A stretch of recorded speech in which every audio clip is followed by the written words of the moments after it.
Good morning, ladies and gentlemen, and welcome to our fall symposium with Warp Academy. My name is Jake Perrine. I'm the lead trainer at Warp Academy, and I have the pleasure of hosting two of the webinars today. To all of you tuning in around the world, a good, warm, hearty hello to all of you. We've got tons of material to cover today. Some great presenters, some great panelists, and I hope you enjoy what you're hearing. As you're there in the background, if you have a question, you can raise your hand using the raise your hand function. It's a little hand icon in GoToWebinar, or type a question into the chat window. We also have people sitting on our Facebook page and in our help desk for the Warp Academy site if you're having any kind of trouble.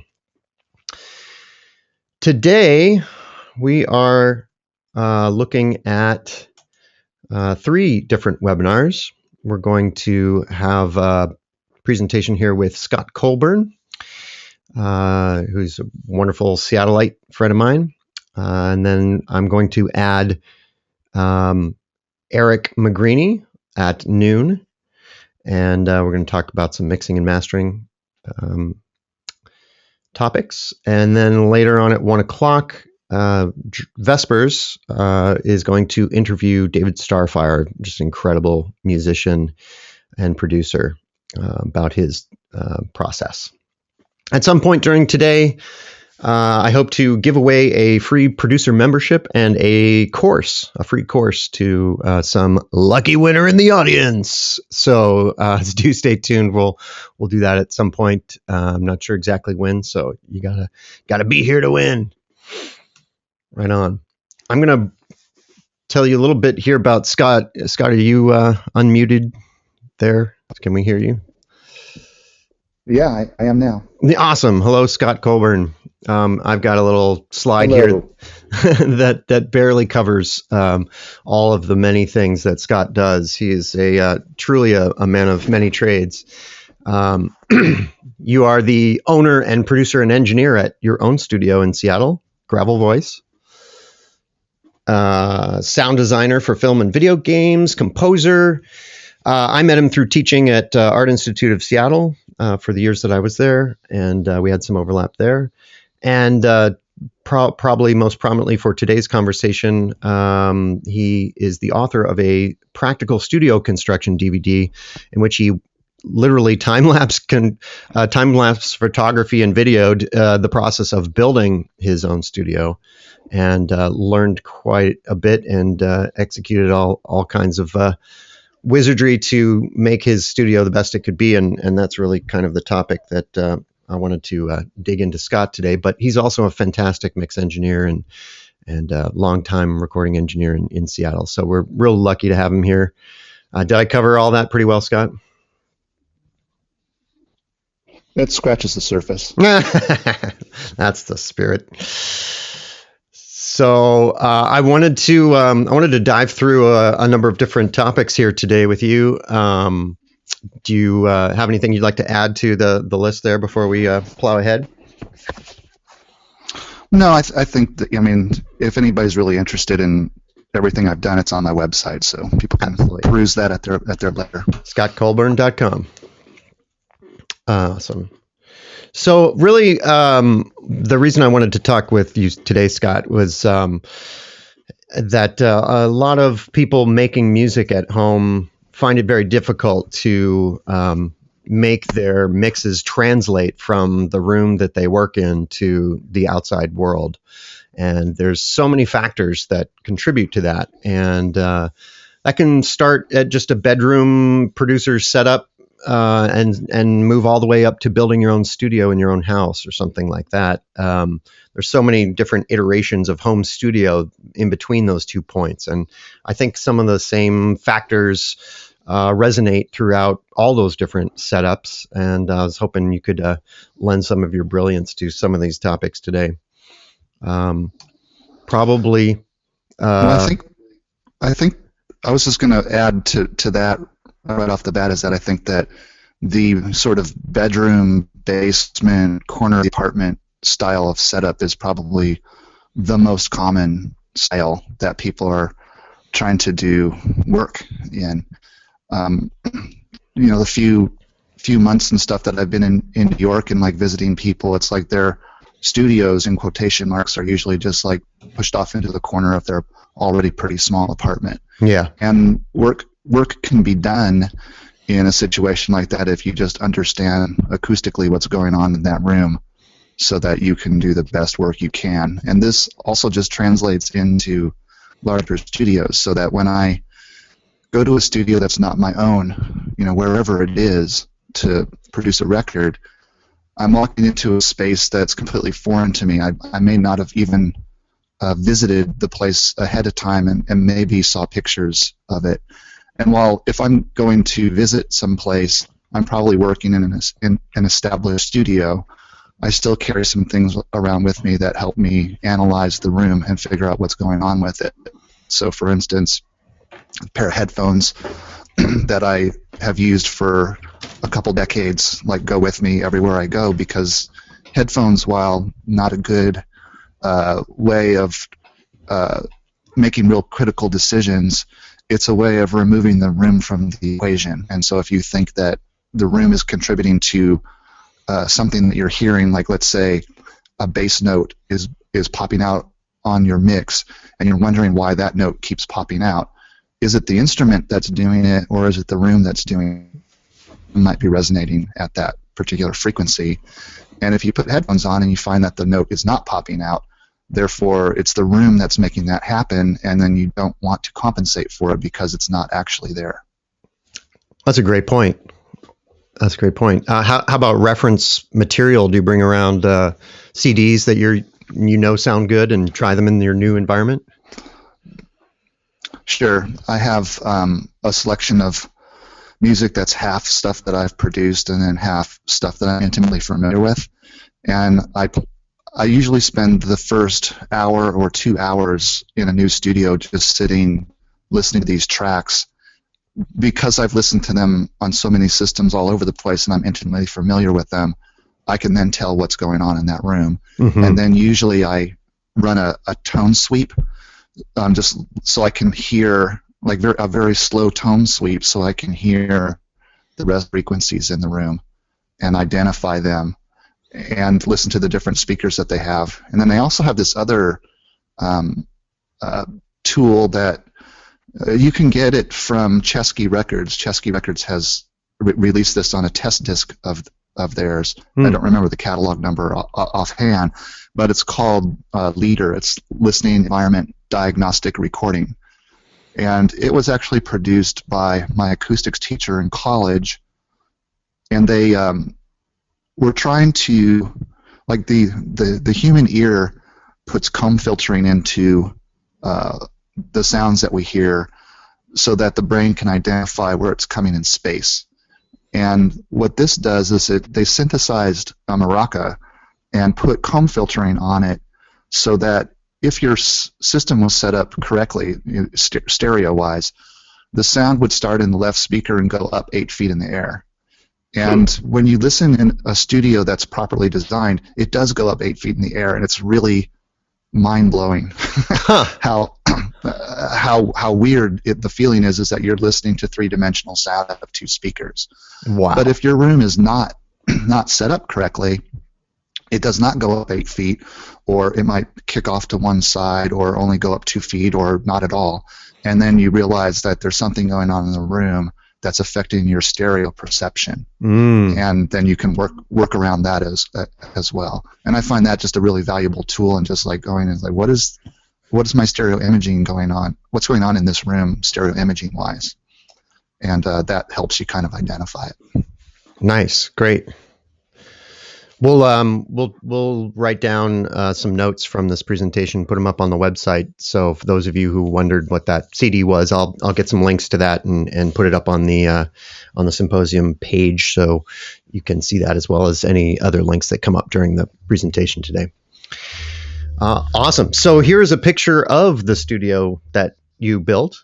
Yeah. Yeah. If my name was Jack. Yeah, that's a current picture of it. Nice. And this is the room that you built over the course of your DVD that you have on your website. I filmed the whole thing, so I had about 60 hours of footage to make this 1 hour disc from. So as you had mentioned, that a lot of it looks time lapse, but it's actually real time, just sped up, like 2,000% or something. Oh, right, great. Yeah, and so this was just a bare basement room when you started. Yeah, just rough walls and foundation. Yes, it had about 9-foot ceilings and was about 40 feet deep and 25 feet wide. And the control room that we're seeing in the picture is approximately 20 feet deep and about 14 or 15 feet wide.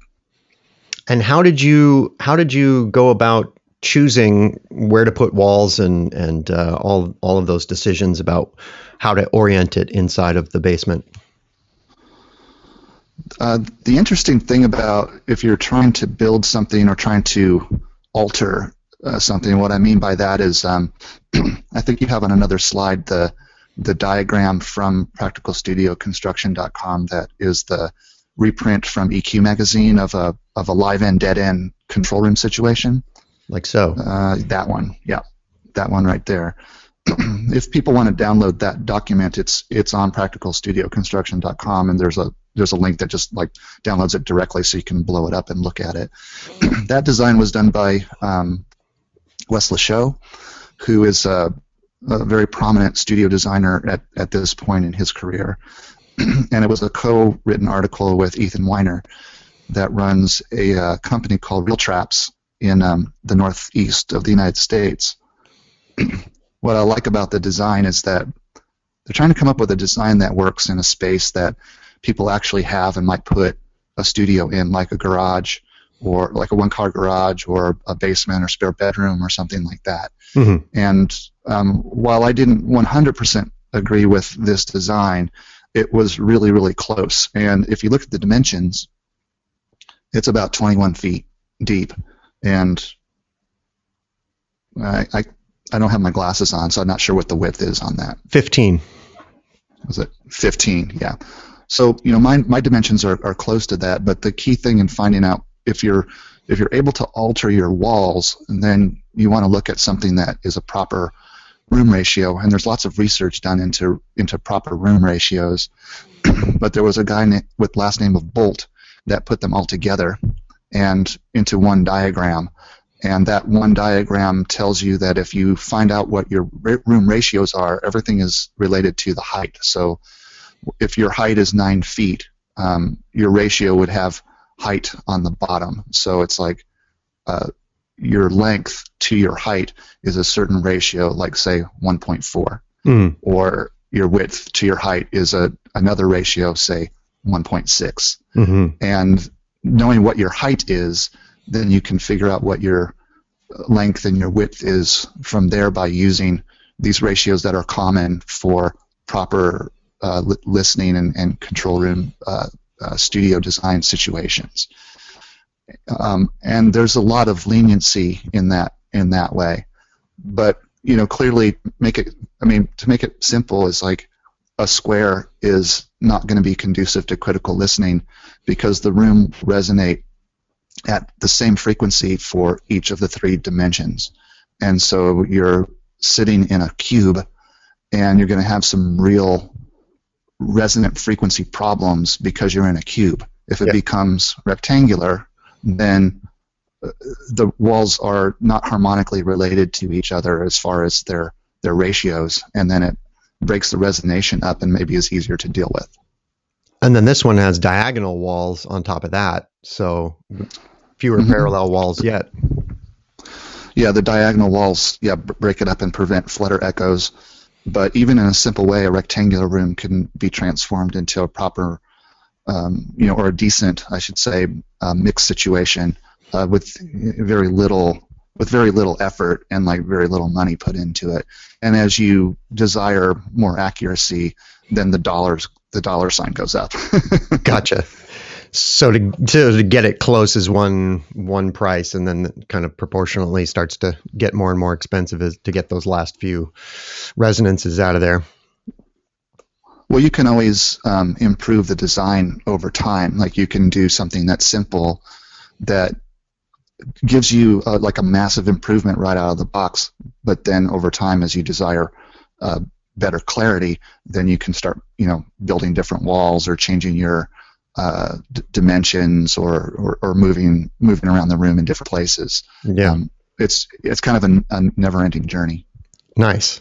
So you started with you were saying a fixed ceiling height that wasn't going to change. You were in the basement, so you're not going to be able to raise the house up in order to make your studio. So you started with that and then worked the ratios to something that you could work in and feel good about, but also had good acoustic properties from there. Yeah, my ratios, I really did think about my room design for about 2 years before I built it.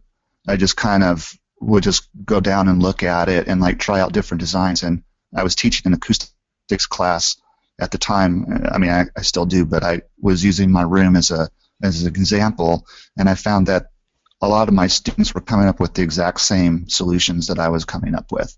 And so I felt that was a pretty good solution, but I still wanted to consult with a professional designer just to make sure that I wasn't completely out of my mind, which is completely possible most of the time. Yeah.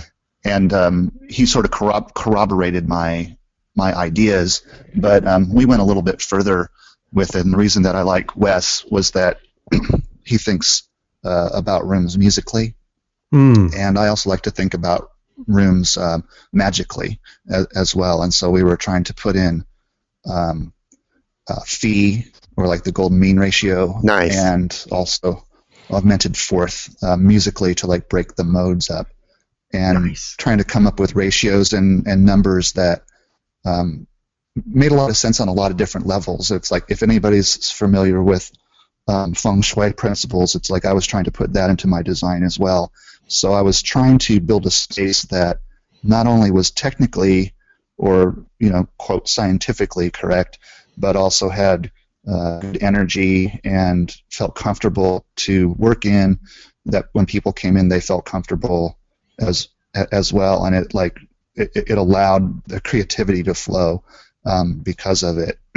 And that's hard to do when you're dealing with something that you can't really alter, and I was lucky enough to be able to alter the space to do my bidding, so to speak. And I think it worked out. That's such an important variable, unknown variable in the whole thing. Is you can mathematize all you like, but in the end, if it has to be something that you want to use and that other people feel good in, and there's so many factors that go into that as well. I mean, there were studios that I would go into that I just felt uncomfortable in because they felt too clinical. And I was just like, can we just vibe this up a little bit? Like, it's like there's no color in here. It's gray. Yeah. Is there a lab coat I can put on, because I feel like I'm in a lab, and that's just not really conducive to me. Or mastering facilities, it's like ultimately the person that's doing the mastering for me is I'm hiring their ears, but there were certain facilities like I just didn't want to go to them just because they were uncomfortable. Yeah. And that's just not conducive to creativity, and this industry is all about creative arts, so you have to think about that as well. Yeah, one of my slides, that's this one here, is from Prime Acoustic, who create the baffles and sub bass traps and diffusers and all sorts of acoustic treatments for treating an already created room. And I was thinking about that when I was looking at this, like, who would actually work in this room? This is pretty sterile. There's no ukuleles hanging on. Somebody from Star Trek. Yeah, exactly. Chekhov would love this room. Totally. So you have a few options if you're stuck with the dimensions of your room already. Let's take away that option from people. You can certainly analyze the room that you already have using a number of different techniques out there. For a while, this Room EQ Wizard was a very popular choice, being that it's free. It's on actually a home stereo enthusiast listening site to get that. But you can Google Room EQ Wizard and find yourself a flat microphone for testing. It doesn't have to be a super mic, just something with a flat frequency response, like even this Behringer here I've used before. More recently, I was sent this SonarWorks package, and it's pretty cool. I'm just digging into it now, but it's got software that walks you through all the different steps and is more oriented towards a music production environment. So there's those things, and these will tell you what's actually going on in your room. What are your thoughts on working with something like this? Well, I would add to that is that the Room EQ Wizard is kind of a great program, but it's harder to understand or trying to crack like what it's telling you. And I think it would be important is to talk about reverb time in a room and how important that is to critical listening. The reverb time in a room that you're trying to hit is about a quarter second, so like 0.25 seconds. And I just recently heard of an app. I actually have it on the iPad that I'm speaking into right now. I think it's called Rev Meter Pro, and it comes in a package of other audio tools, including like a real-time analyzer and an SPL meter. I was curious about it because it was a very inexpensive package, and I wondered if it was very accurate. And it's really easy to use because you just you put your iPad or iPhone in the room, and you try to make it as quiet as it's supposed to be, and then it analyzes the room noise that's in the room, and then you clap your hands or fire a blank gun or pop a balloon, and it tells you what the reverb time is of the room. And I found it to be pretty accurate as far as telling me what the reverb time was, because then I would go and calculate the reverb time of the room, and it came out to be approximately the same time. Nice. So you could take this app, go into the room where you're deciding to set up your studio, or maybe where it's currently set up, clap, see what the reverb time is, and if it is longer than a quarter of a second, then you need to start putting absorption into the room. Aha. That's where the those kind of pieces start to come into the equation. Mm-hmm. Absolutely. Nice. So reverb time, just as important as the dimensions and tonality of your room, right? You're working with a room that has natural resonances to it, but it's also the amount of buildup that happens in that room based on the materials that are used and those kinds of things as well. Yeah. Well, this is what happens is that psychoacoustically, and my joke is always that psychoacoustics are about sounds that kill people, but it's not really what it is. Psychoacoustics is how is how the brain interprets sound and the function of it and how it interprets the information that it's given. So psychoacoustically, as humans, we're always trying to figure out where we are in space. Meaning that if you're in a room, you get signals from the room that tell you how big the room is, and then that affects how you feel in the room and how you hear. We've all been in spaces like a gymnasium or something like that that's like hyper reverberant, and people are speaking in there. You just can't understand what they're saying because there's too much reverb time. The opposite happens if a place is too dead. It's like if you put on headphones to mix music, what you're doing is you're probably trying to compensate for the fact that you don't have any room, and so you'll put more reverb on things to give it a sense of space. And then you take the headphones off and you play it on speakers, and you realize that everything's kind of washed out because now you're doing what's called a coupling, in that the reverb that you've put into your recording is combining with the reverb in the room and giving you a reverb time that's probably leaning towards whichever reverb time is the longest. If you put a 2-second reverb time, plate reverb on your track, and you play it in a room that's kind of big, you probably have a 2 or 3 second reverb time, and so now everything sounds like it's in this giant room when it's actually in a very small room. So bringing that reverb time down to a quarter second is kind of where the research shows that it's not too dead and not too live, but it's live enough that it gives you a sense of space, but also doesn't interfere with your decisions about what kind of effects or time-based effects you're putting on it to make things feel like they have room. Mm-hmm. So, for instance, a good example of this is that if you listen to original like reggae dub plates, they're really, really high-end heavy and really low-end heavy. And the reason is that they were mixing on PA speakers that were not even the best, sometimes even just guitar amp speaker cabinets. And the music was being played in clubs, and so they were mixing to make it sound good through this limited bandwidth systems that they had, because how they sold records was by playing it in a dance hall, seeing if somebody really got into it, and then pressing the record and selling it out of the trunk of the car the next day. Yeah. And so it made sense. It made sense for them to pull the PA into the studio to see what the mix is going to be like, and they compensated for it. It's like those things didn't have heaters on it, so they increased the high end so that it sounded balanced to them.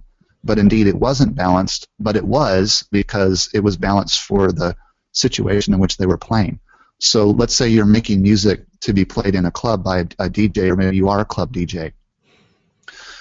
A club is typically larger and reverb time, and so if you start putting a lot of reverb in it because you're compensating from the fact that you're making your music in a small space or with headphones, then it's going to have additional reverb on it and sound kind of washed out when it plays in a club. But if you made it drier, then the reverb time of the club contributes to the space of the track and makes it sound good, but when you listen to it in a small room, it sounds a little dry. Yeah. Does that make sense? Totally. Yeah. So that's a wonderful segue into speakers in your space. So let's imagine that you've done what you can to make the room not have a large amount of resonances and nulls in it, and you've got the reverb time to something manageable. Let's talk about what kind of speakers you might want to put in your space.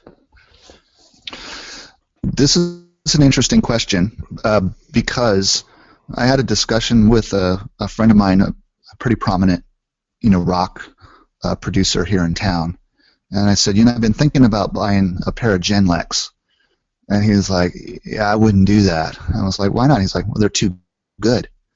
I'm like, what do you mean? And he's like, well, they're $4,000 for the pair, and they sound really great, and that's the problem.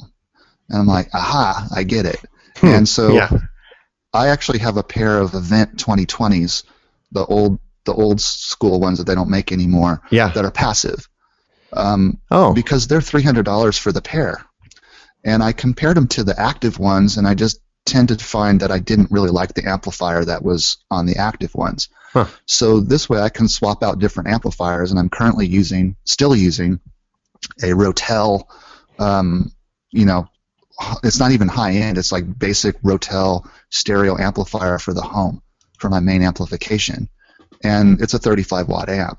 And the reason that I'm doing that is because that pretty much resembles what your average person might have in the home as far as quality is concerned, and that sort of thing. And so when people come to the studio and they listen to stuff, they go, it always sounds really good here, but we don't have these really great speakers like you have, and all this crazy equipment, really expensive equipment. And I go, that's bullshit, man. It's like this is a $300 pair sound system into a $200 amplifier.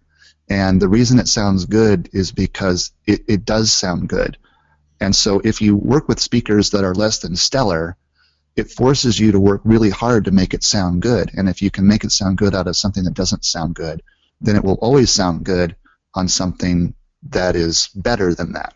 Mm-hmm. And that said, is that volume is a real issue as well. It's like everything sounds good loud. Doesn't really matter what it is. It's always going to sound good loud. But if you can make it sound really good on something that sounds bad at a low volume, then it will always translate into another system that's better than that. Mm-hmm. Let's talk about volume for a second. I have a slide here on that. Mm-hmm.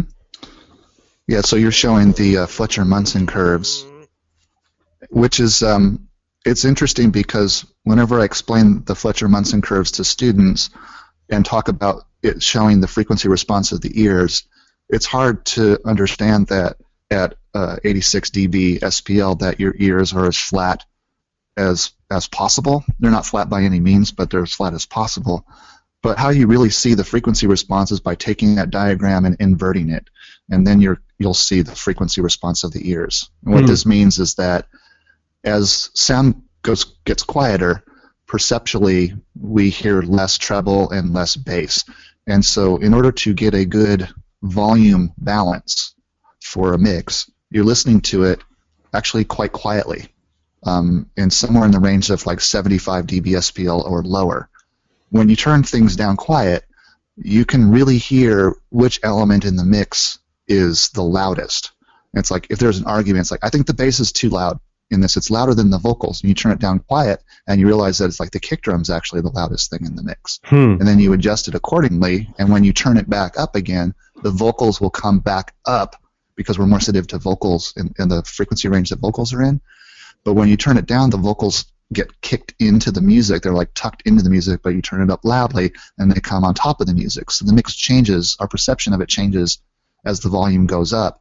And beyond 86 dB SPL, your ears start to compress a little bit, because what they're doing is they're trying to prepare themselves for damage as the volume gets higher and higher and higher.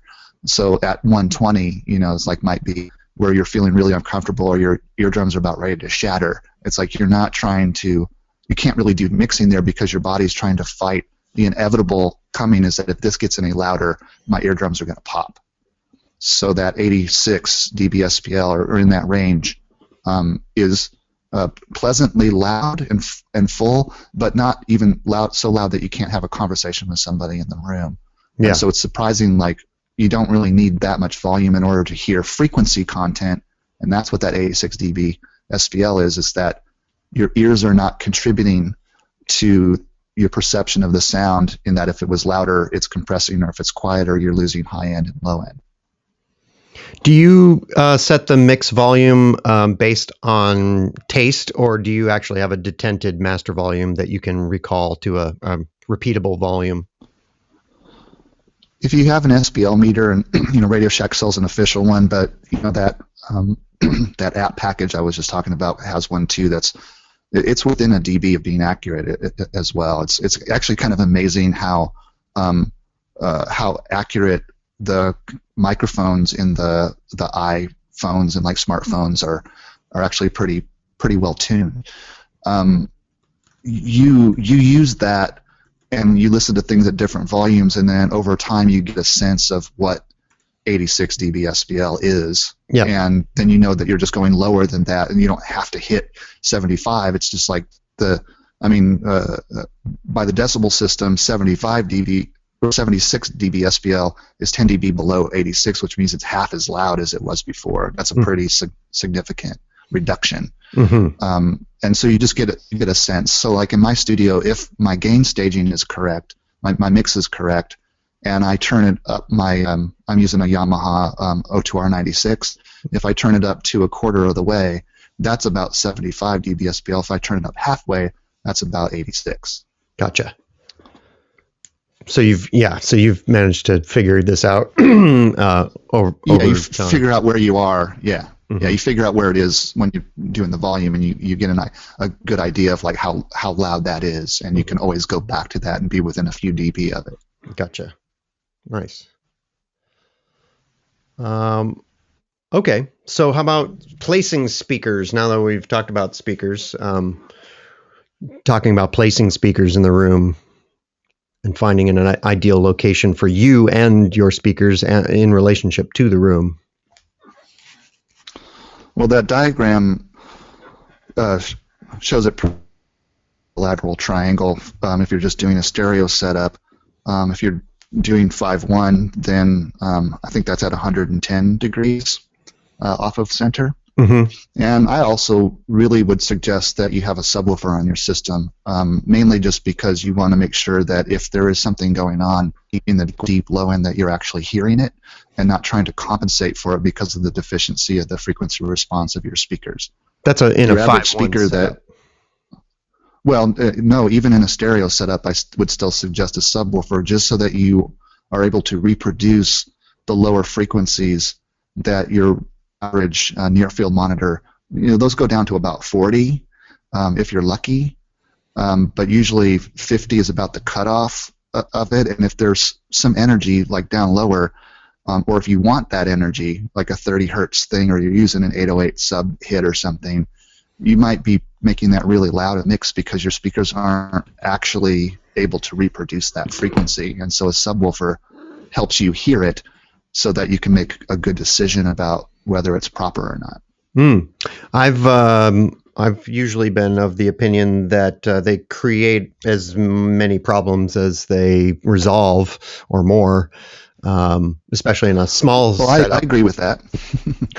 So how would you go about setting a subwoofer so that it is doing the job that you need it to and not some other job? Well, there's a good use of that kit that you were mentioning, and also a good use of the app kit that I was mentioning is that you could use as flat a microphone as you have, put it in your mix position, run a tone sweep with and without subwoofer, and see if it's flat at different frequencies. And you turn the subwoofer on, and you set it to a volume so that it's still flat as far as you're looking at it on a real-time analyzer. And you'll watch the sweep, and you'll see it hitting 0, but sometimes it'll be above 0 and sometimes below. And what you're watching is the frequency response of your room. I mean, I did the same thing with my subwoofer. It's like the subwoofer I bought it used in Chicago, and I had it shipped out here, and it was made by M&K, and I wrote the company, and they gave me a manual because I wanted to make sure I was setting it up right. Like, what volume do you have it at? And the manual says, put the subwoofer in the room and turn it up until it sounds good. And I was like, but that doesn't make sense to me. No. And I needed something that was a little bit more scientific, and so I just took a mic that I had that had as flat a frequency response as I could get, and it happened to be a Shure KSM32. Well, not flat, it's pretty flat, and just put it in the mix position where I sit, and I ran that sweep, and I watched it, and I turned up the subwoofer until I got even volume across all the frequencies, as even as I could get, and it extended my low end, and then I was able to make that decision. And you're right that it does cause as many problems as it solves, but you can turn the subwoofer on and off. It's more like if you have the ability to hear it, then you can listen to your mix with that on and hear what's happening in that low end, and then most of the time maybe you have it off. Yeah, I always recommend people have a foot pedal, something that makes it really easy to turn it on and off. Sure. Not something you have to crawl behind your setup and unplug just to turn it on or turn it off. And it also has to be in line with your monitors as well, so that when you gain up or down the signal to your speakers, it has to go to all of them. You can't just have it separate, somehow on an aux end or something like that. That doesn't do you any good at all. It has to proportionately scale with your mix. Well, and it also really depends on the type of subwoofer. It's like, for instance, my subwoofer system is actually separate from my satellites, although it's set up to run the signal into the subwoofer and then out of the subwoofer to the satellites. But what happens is that it removes the low end that it's reproducing from the satellites. Gotcha. And so if I turn the subwoofer off, I don't get all the low end going to my satellites. So it's actually split. Like, my amplifier has 2 speaker outputs on it. So one channel goes to the subwoofer and one channel goes to the other. And since I'm using a home stereo amplifier, it has a switch to turn the satellites on and off. And my satellite is my subwoofer, so I can turn my subwoofer on and off by just flipping the switch on my amplifier. Gotcha. You could do the same thing with a speaker switch that allows you to one feed over a multiple set of speakers. Just one of those feeds is your subwoofer, and you can turn that on and off. Someone in the questions here, I think, is asking a really good one. If you have a very small room that you're working in, would you still recommend having a subwoofer in there? What is small? I'm assuming they mean like a, 10 by 10, or 8 by 10 or something, 6 by 7. He wrote back. Yeah. So we're talking about a prison cell, basically. Yeah. Yeah. Yeah, I would still recommend it because, I mean, even though it's a small room and it's going to, it's really going to resonate that room, you still need to be able to hear it at some point so that you're not overcompensating for it. Here's a good example. A pair of monitors that I had early on in my career were made by Wharfdale. They were called Diamond 6 speakers. They were considered high-end audiophile speakers at the time of their manufacture, which was in the 80s. They're really small. The woofer on it is 6 inches in diameter, and then there's a tweeter in it. These speakers at the time, because they were audiophile speakers, were $1,800 for the pair, and to me they sounded really amazing. But I also noticed that when I was mixing, when I took it to the mastering facility, they were always reducing a lot of the low end that I had put in my recordings, and the reason was because I wasn't hearing the low end because I was cranking the low end up in order to compensate for the fact that these things don't go any lower than 50 hertz. Mm-hmm. Once I put a subwoofer on the system, and given the dimensions that you just read off to me, the room that I'm talking about early on that I was working in was about that size, or maybe a little bit wider than that. But once I put the subwoofer on there, my mixes improved because I was now able to hear those lower frequencies, and I wouldn't compensate for the deficiency of my monitor by cranking up the low end to hear it on a woofer that's only 6 inches across. Nice. Great.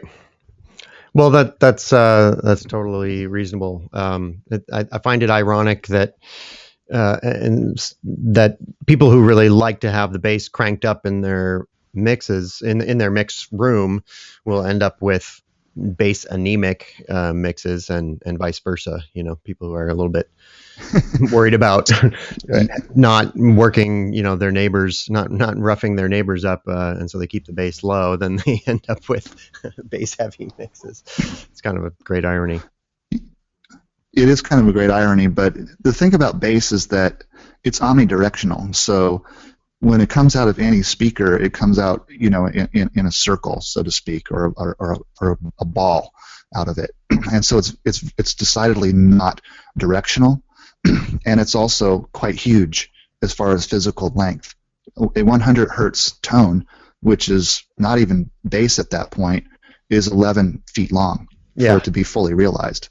So if your room is not 11 feet long, that tone actually can't be fully realized and is leaving the room and disturbing the neighbors or whatever. That's why you hear a car with a massive subwoofer system in the car. You hear it blocks away because the person in that car is not hearing that bass. They're in it, they feel it, but they're not hearing it. You're hearing it because you're well outside of the dimension of the full realization of that bass as it's coming down the street. Yep. Yeah, and stuff lower than that just gets longer and longer. So, when we're talking about 808 exactly. Kicks and whatnot, we're talking about 25-foot long waves. Great. Yeah. So really, I thought we'd kind of wrap up the question and answer this section and go into question and answer briefly. Just with the notion of getting to know your own setup well, and that may in fact be one of the most important factors in the whole thing. To have a good knowledge of what your sound system is actually capable of, and that you yourself can compensate for a lot of inconsistencies in the room. So long as you know your setup well and are intimately familiar with how it translates. Yeah, I think the only thing I would add there is there was a question posed to a producer engineer that's pretty well known at a conference, and somebody said, what kind of monitors do you use for doing your work? And he just flatly said, ones that make sound. And I thought it was kind of like an asshole comment, but what he was saying was that a competent engineer can listen to some speakers in a room, find out what's wrong with them, and work around it and still make a good recording. Yeah. So what you're trying to do is you're trying to identify the equipment that you have, how it reacts in the room, and what's wrong with your system. And it's okay if there's something wrong. There's something wrong with every studio that you go into in every situation. You just need to identify what's wrong with it so that it's not clouding your decision to make a good mix because of the room factors and like the equipment and how it's reacting in the room. Great. Awesome. Well, let's go to some questions from people. I can see a couple hands up. If you have questions, go ahead and put your hands up. I've got a few text questions here as well. I'm going to start with, wow, I'm not sure I'm going to make sense of your name, my friend. Joao Bulosa? I've unmuted you. Looks like you're still muting yourself.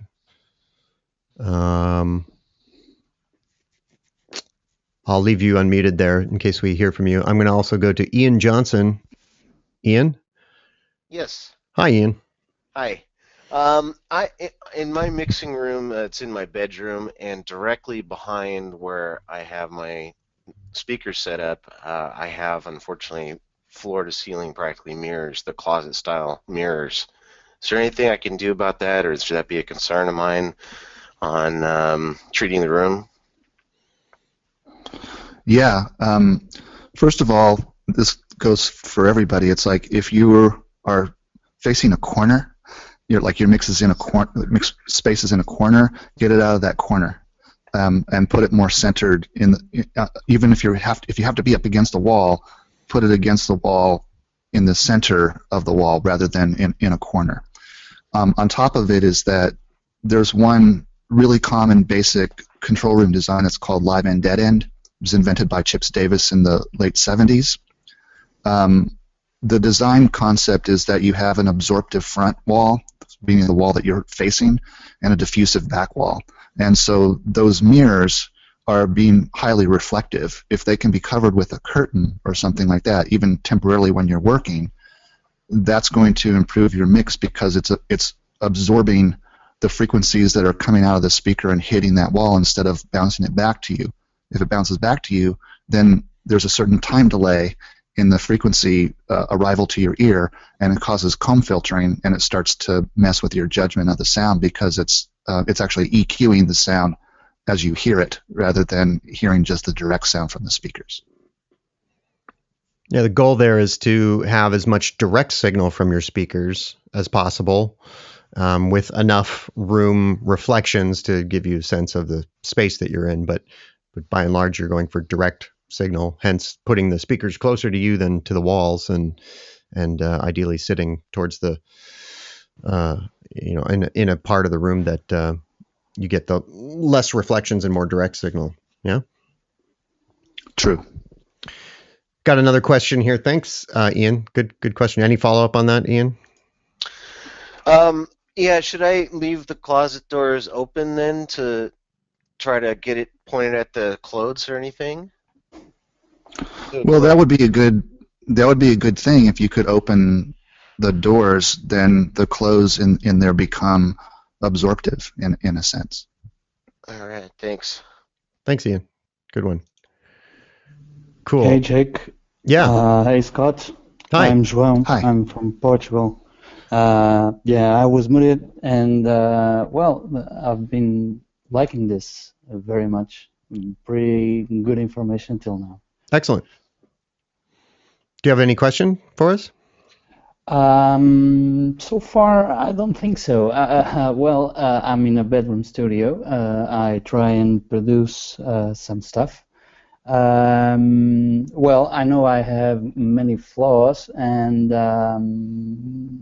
by now I should start and well, make some metering and start to find some problems. But I guess there will be a few. So yeah, nice information. So I can start and find those problems and issues. Awesome. Great. I'm glad we're helpful. Thank you. I see a question by Nathan Helberg. Hello. Hello. Hey, Nathan. Good to hear How from are you. you? I'm well. So my mixing space now, let me just try to paint a picture. I'm kind of in the basement, and I'm on the left wall, and then on to my right is the television, so it's also like a common area, and then the back wall, and then to my left would be just a wide open space. And I was thinking of putting up curtain rods and some dark or some heavy kind of curtain. You kind of answered it in the last question, but I don't know. What would you think? My best option. Are you saying that, like, are you sitting facing a wall right now, or are you like into the room a little bit? Well, I'm like I would be facing the wall. I've got my speakers about a foot and a half away from that on this larger table that I have. Right. And yeah, so just to my left is the entrance to the living room area, so it's really quite wide open. But you have a wall on your right. I do have a wall on the right, and of course, the wall behind me is the window.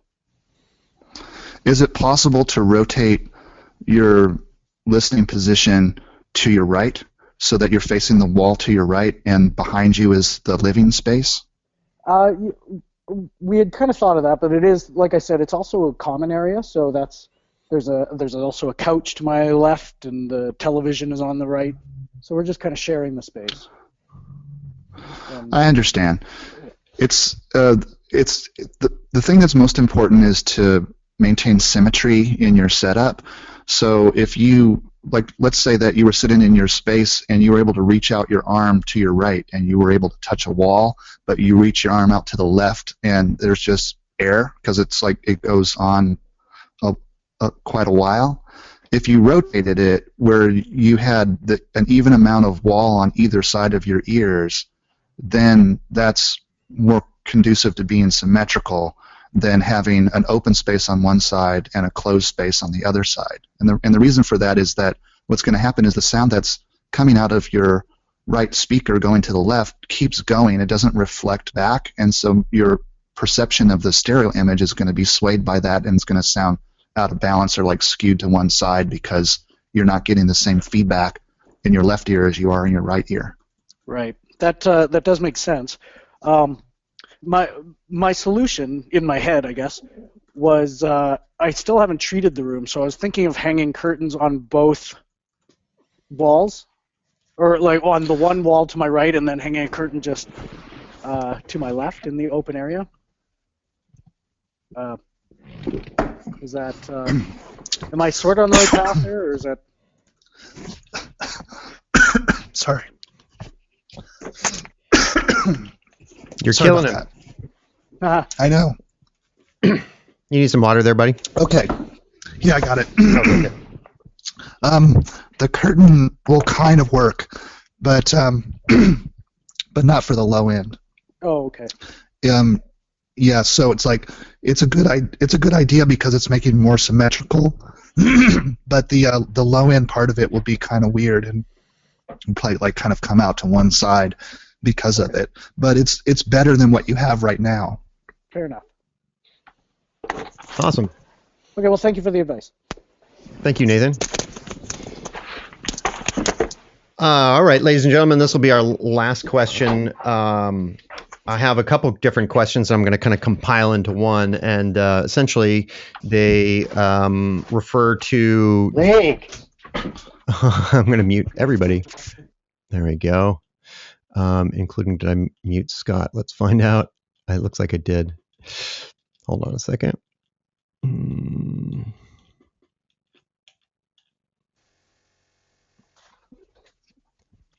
Yeah, you're there. Great. Thanks, Scott. So my final question here is about there's these headphones that have come out recently that try to emulate various speakers and sizes of rooms and all kinds of stuff with some DSP trickery. Have you ever used those, and what do you think of them?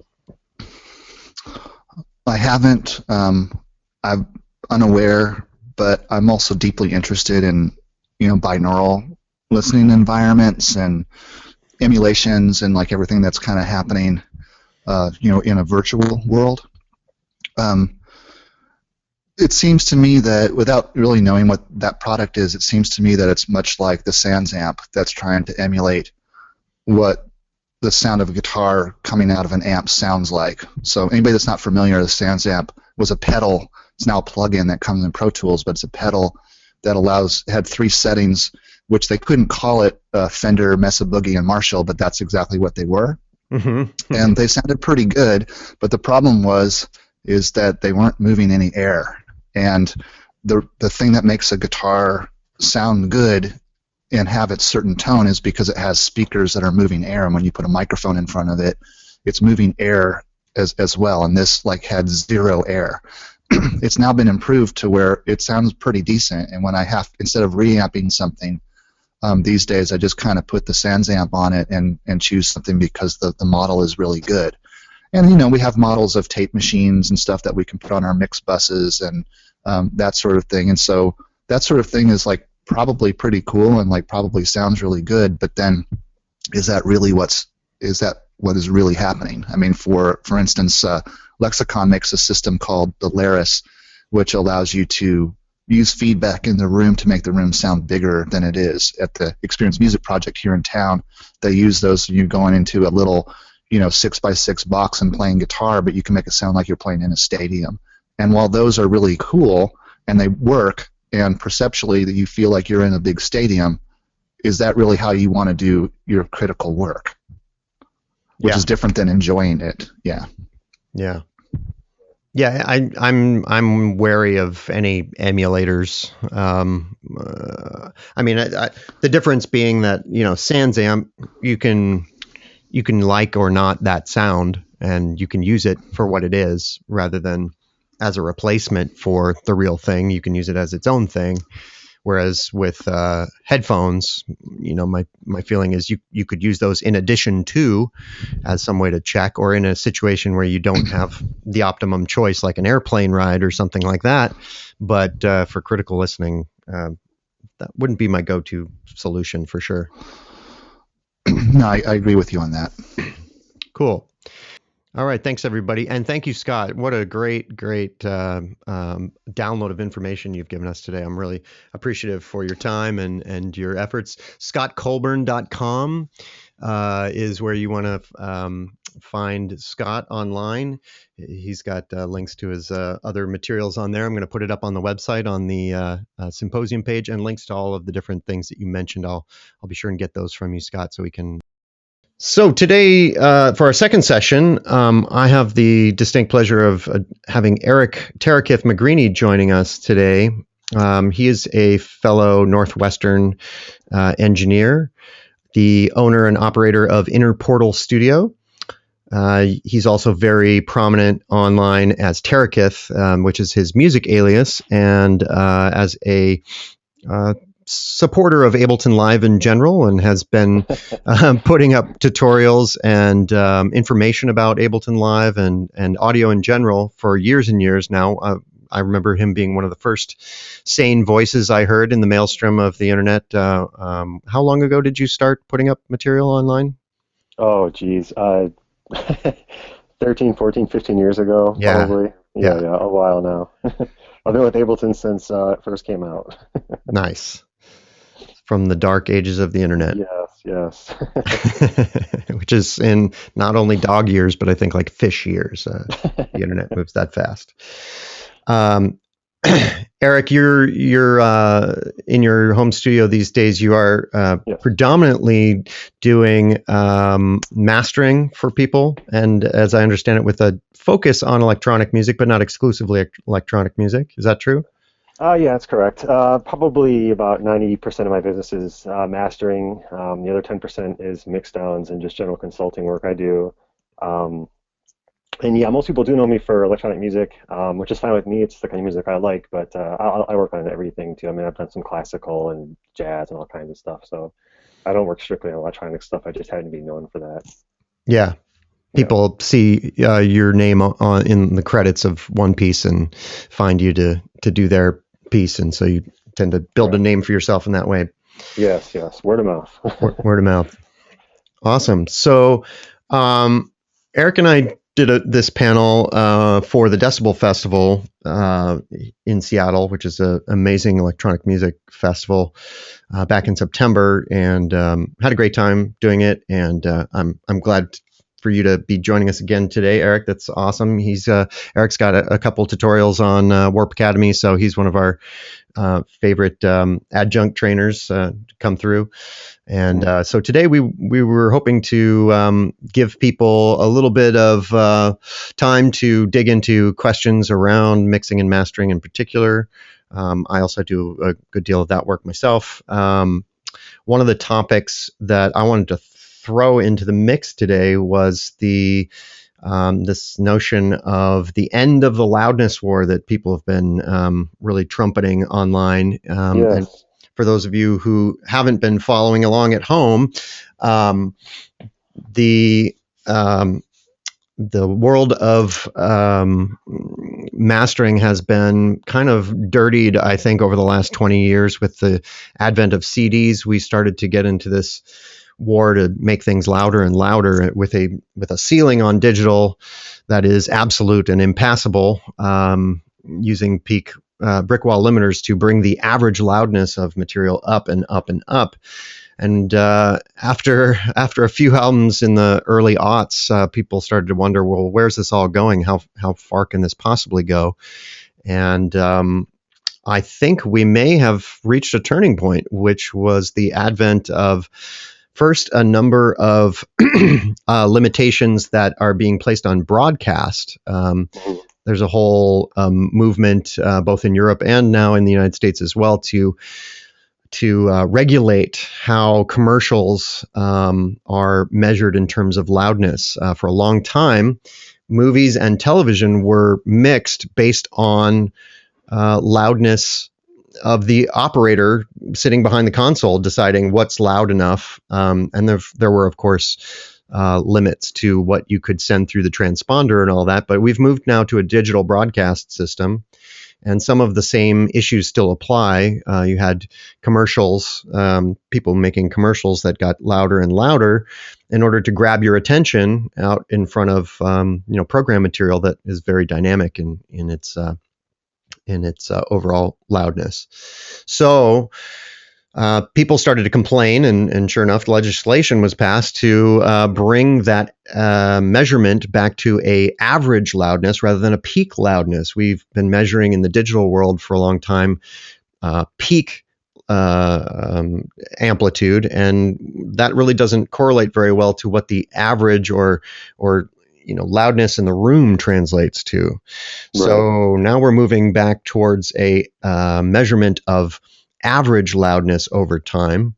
And one of the ways that this is happening, I have a little demo here I was just going to show, is using loudness units full scale, or LUFS. LUFS, yes. Yeah. And I've got Isotope Insight here on my master channel.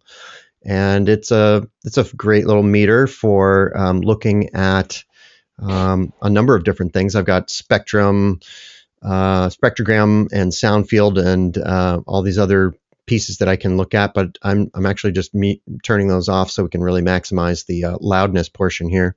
And this loudness history at the bottom gives you a sense of average loudness over time.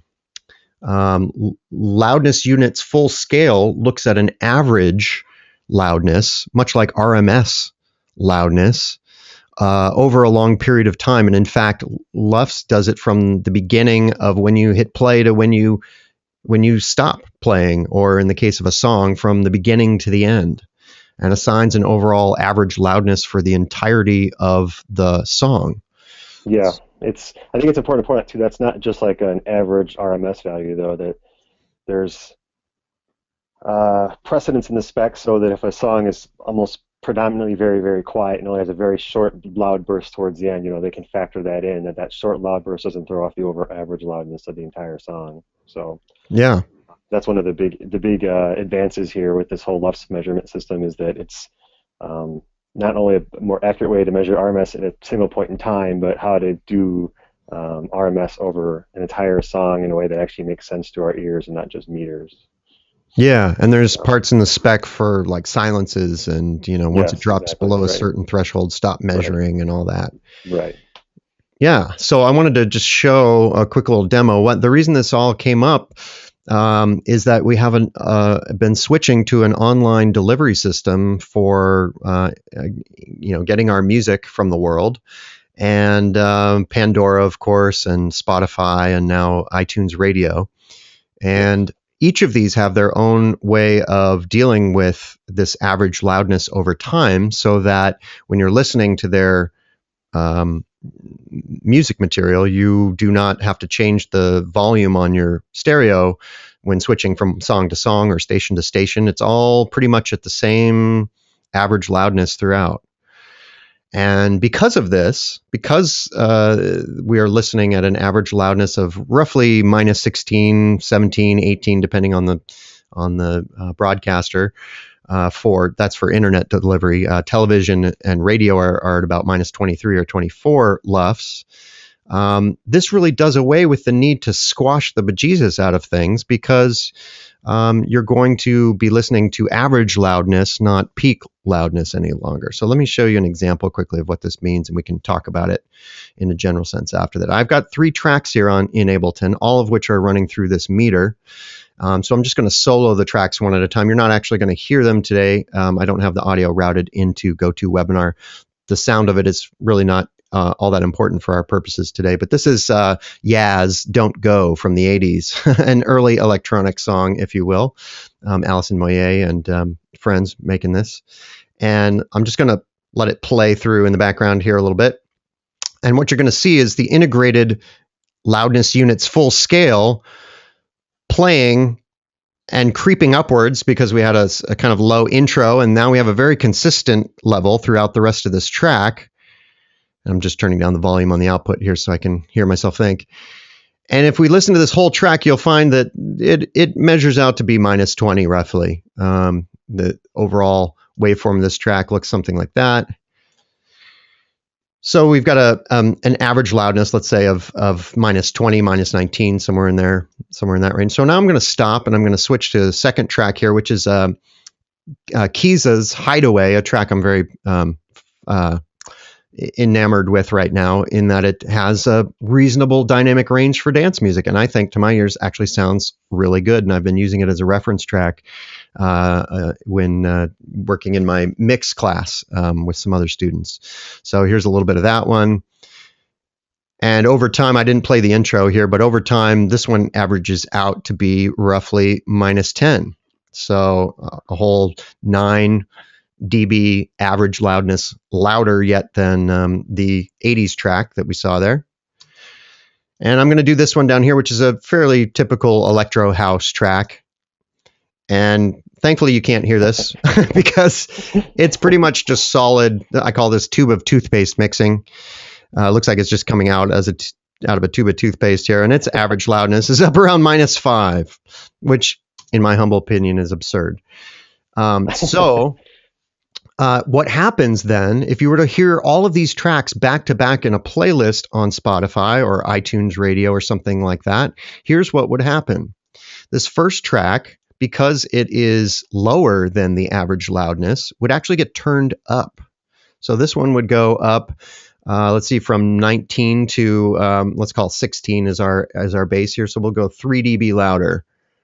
Right. So that one its average loudness would be turned up. And there is actually on Spotify a great debate about the hard limiter that's also built into Spotify. In the rare event that you exceed the maximum, maybe for some classical music or something very dynamic, you might actually exceed the average.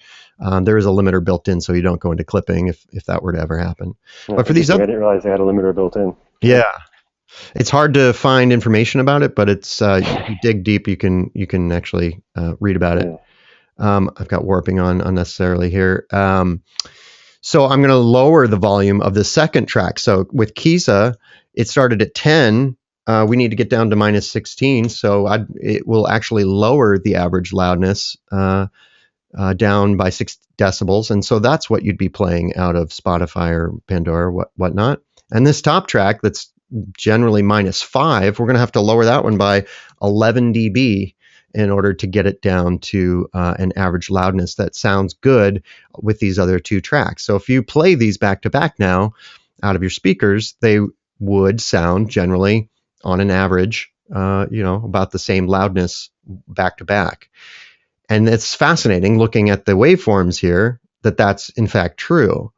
So the track that was made in the 80s that doesn't have any hard limiting on it whatsoever actually sounds full and dynamic and got turned up a little bit comparatively to these two modern tracks, which had to be turned down considerably just to play nice with the other one.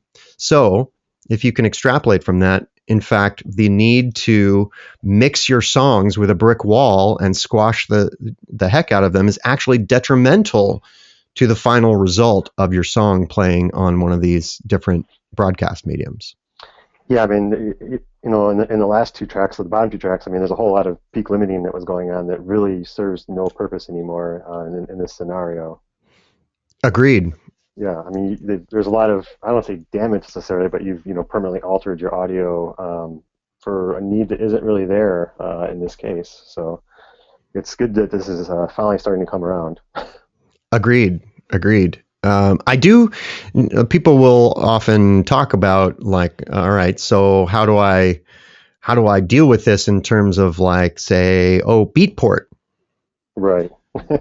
So Beatport being a reseller of tracks still, right? Just the ability to buy individual wave files of things if you wanted to. And of course, when you're previewing tracks on Beatport, there is no integrated loudness replay leveling going on.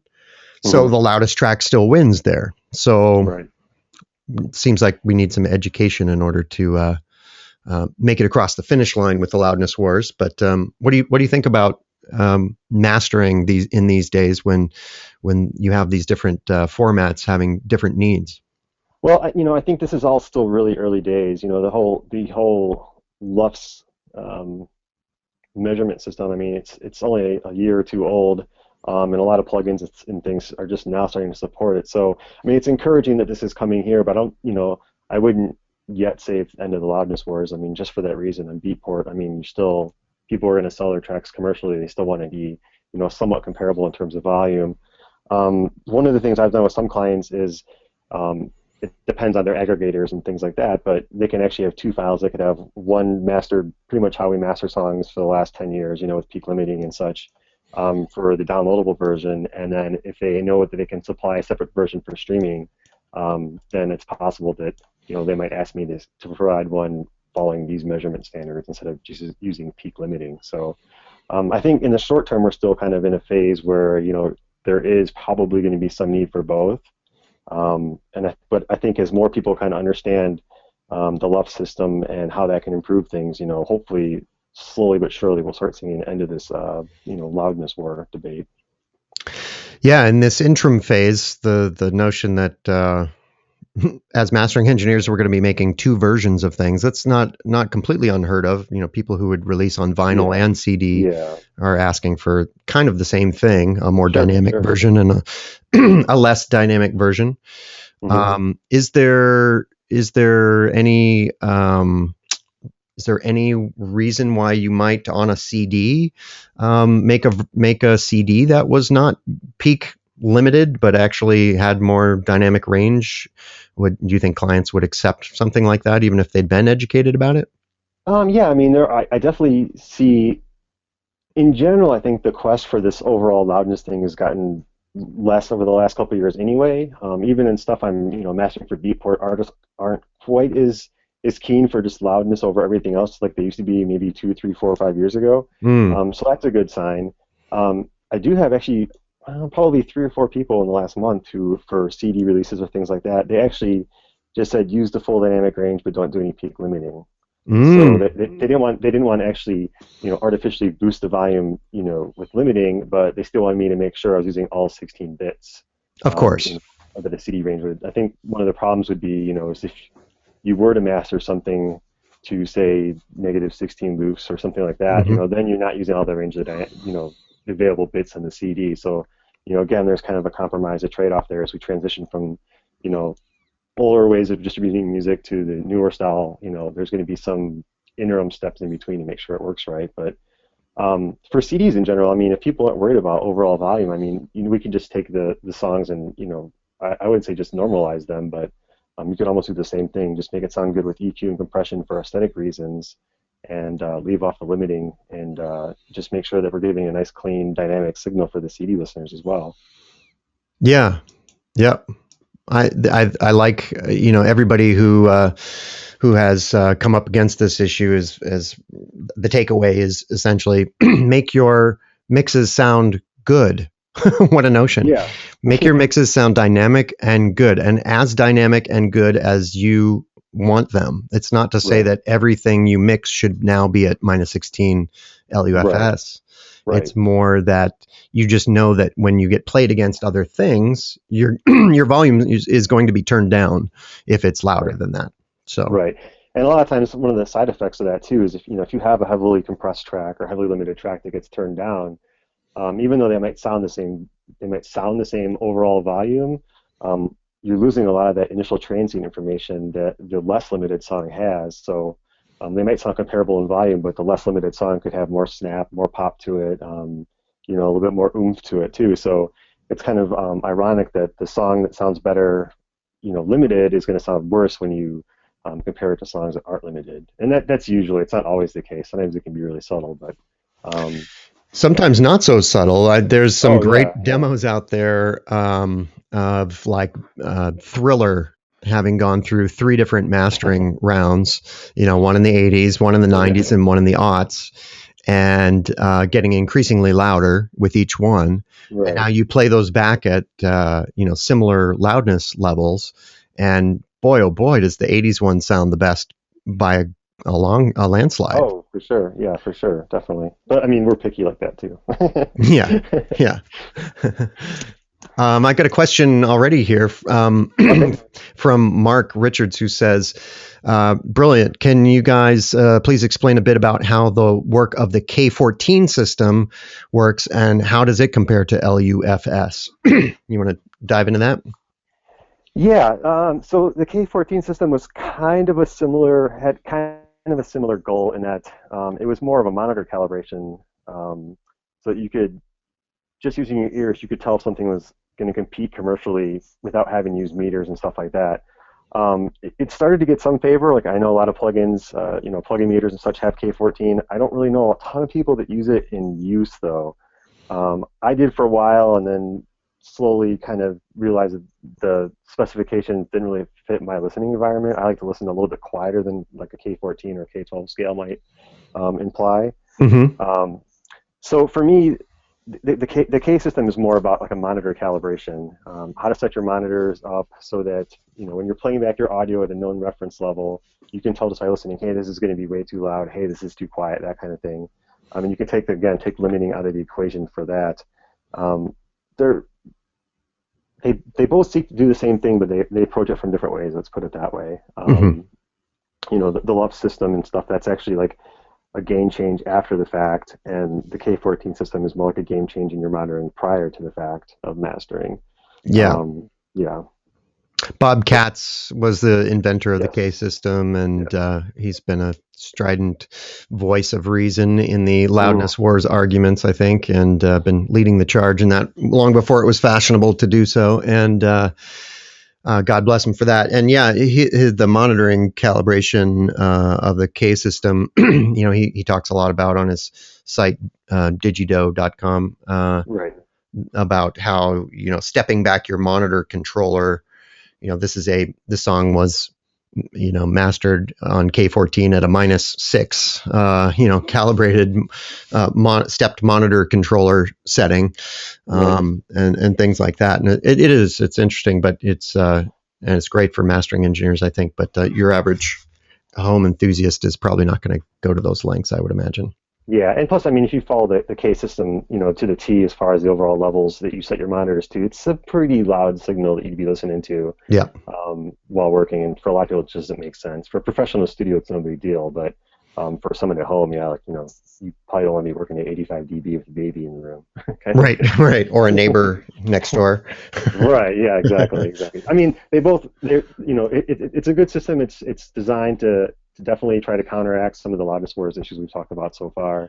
I just think it wasn't adopted just for some of the reasons, like I've said, just the overall level might not be as good. It's not as easy to calibrate. You have to have like an SPL meter and things like that to make sure your monitors are, properly aligned and stuff like that. So probably a little overkill for your average producer. I think that's why it never really took off, or at least took off, for the home producers. But it's still something worth knowing about. And like you said, if you go to digido.com, you can find all the instructions on how to do the actual calibration if you want, as well as some history about it and things like that. So if people are interested, the source has all the information you want right there.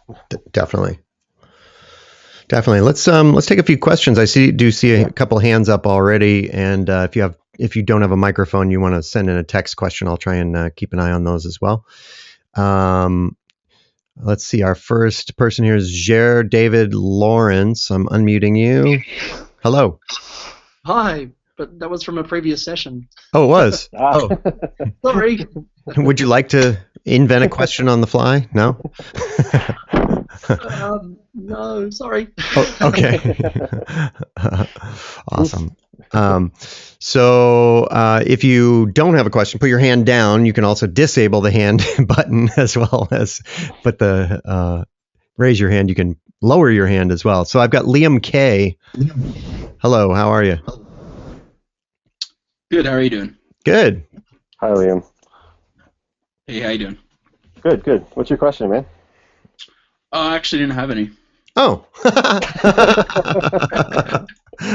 Well, it's good to hear from you, Liam, and we're glad you're playing the home game today. Thank you. Awesome.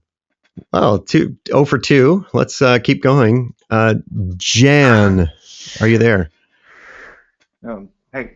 Hi. It's I just made a mistake. I want to lower the hand.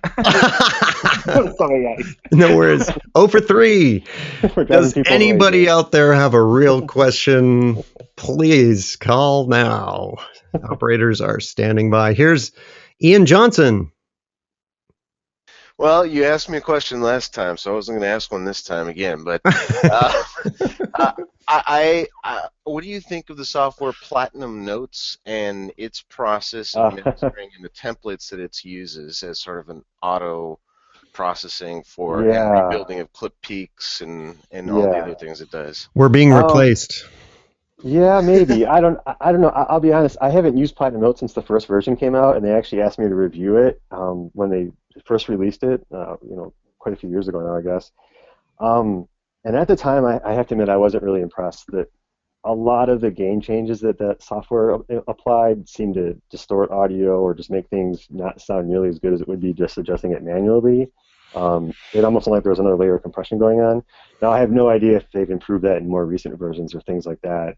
They're on version 4 now. Are they? Okay, yeah. I haven't used it. At the time, like, I didn't really see a need for it myself. Like, I'm also a DJ and things like that, and I really don't have a problem matching gains by ear, so it wasn't something I've really followed because I don't have a need for it personally. So, yeah, it's hard for me to comment on the newer versions. I haven't heard them to know if they've improved that, but when I first tested it and did a review of it, I like the concept behind it. I could see, how it could help some people out, but whatever processing they were doing to match levels really was doing I thought, some very noticeable damage to the audio files. They just didn't sound nearly as crisp.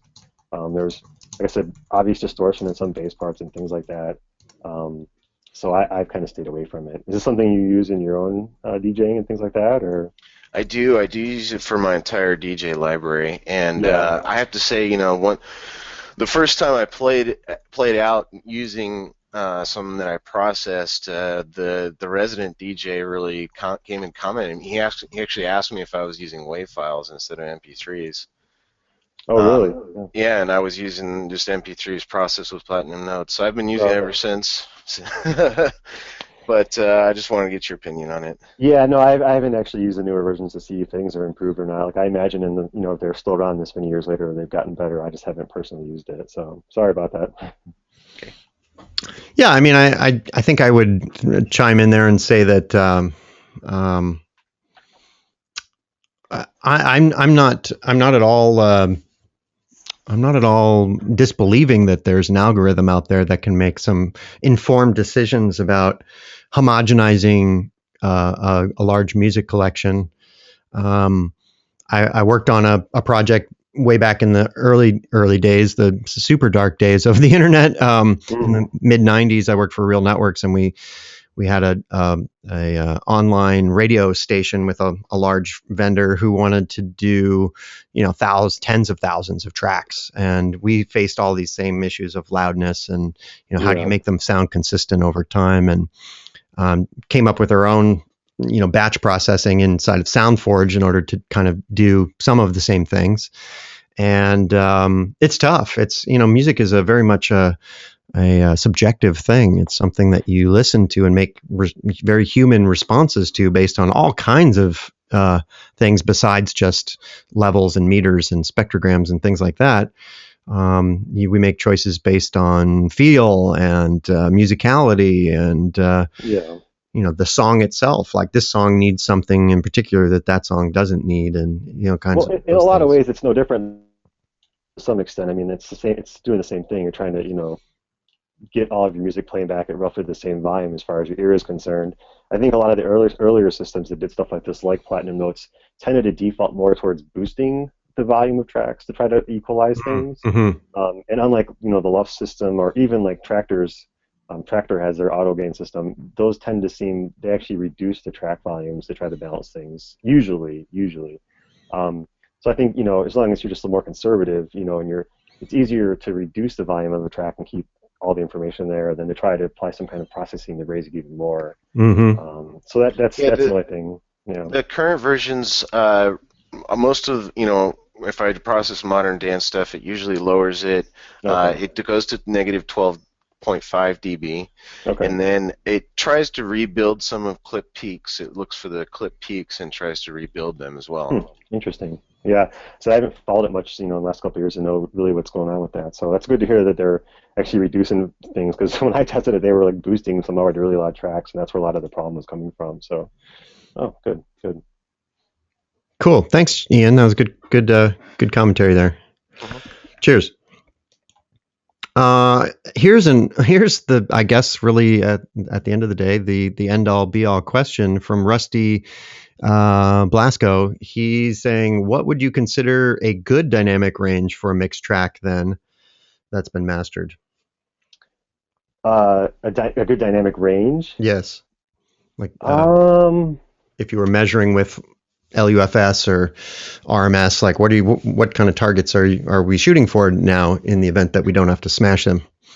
I'll be honest, I don't really pay attention to that kind of stuff too much when mastering, as far as like actual what the meter readings are. I haven't really measured the dynamic range. Again, I hate to default to it, I just make it sound good, but I just know here when things are too loud or not.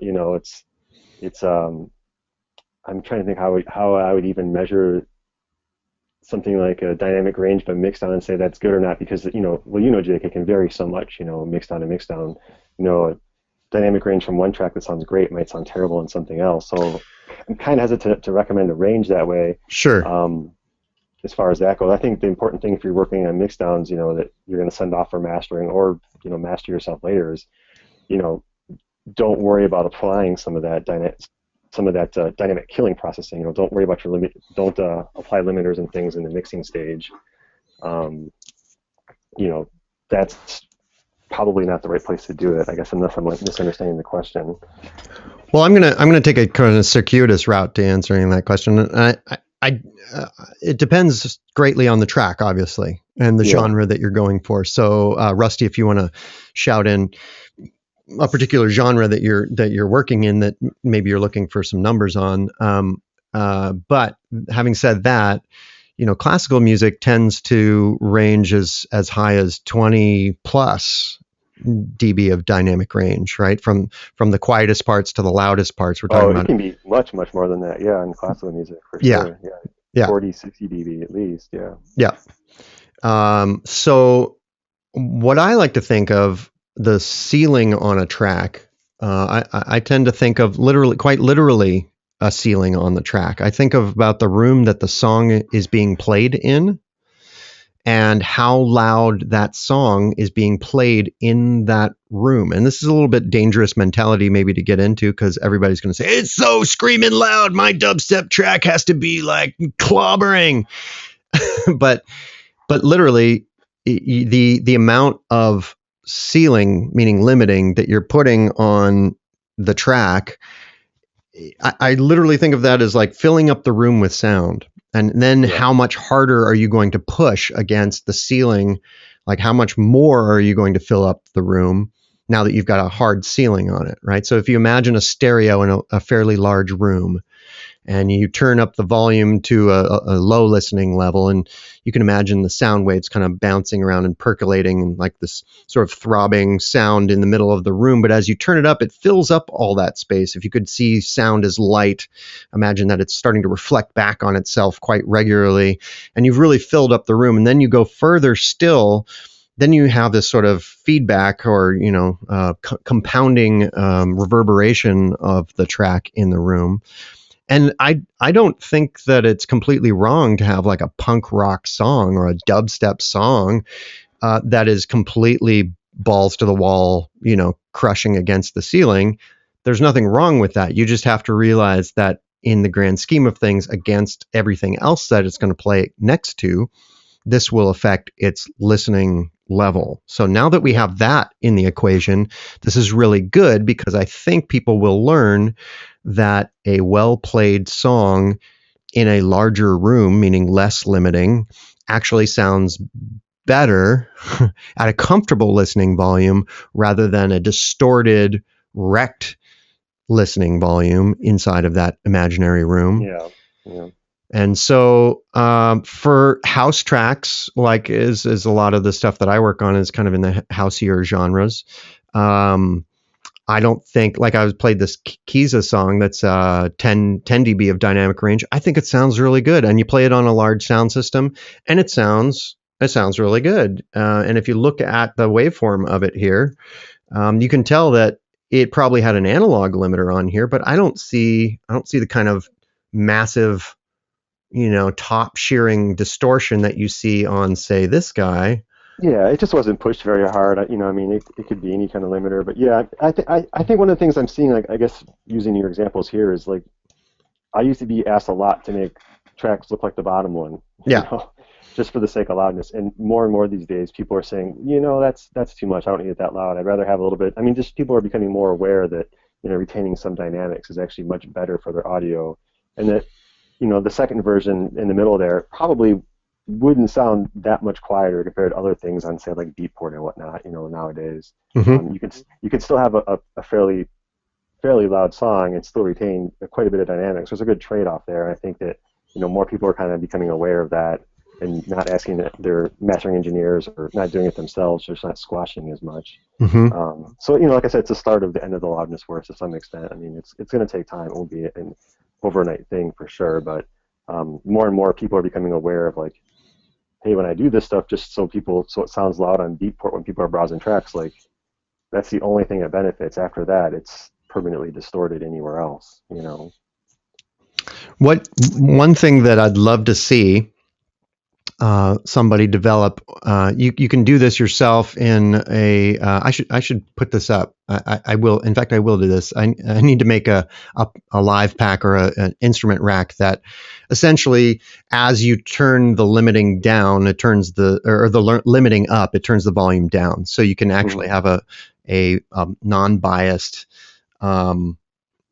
assessment of how much limiting you actually want. If you were to make a rack out of a limiter plug-in here, I certainly wouldn't use this limiter most of the time for doing mastering stuff, but just for the sake of argument here, if we make an inverse relationship between the ceiling and the input gain here, then you could have, as you turned up the amount of limiting, you'd be turning down the overall volume so that everything you're listening to has the same apparent loudness roughly as you do it.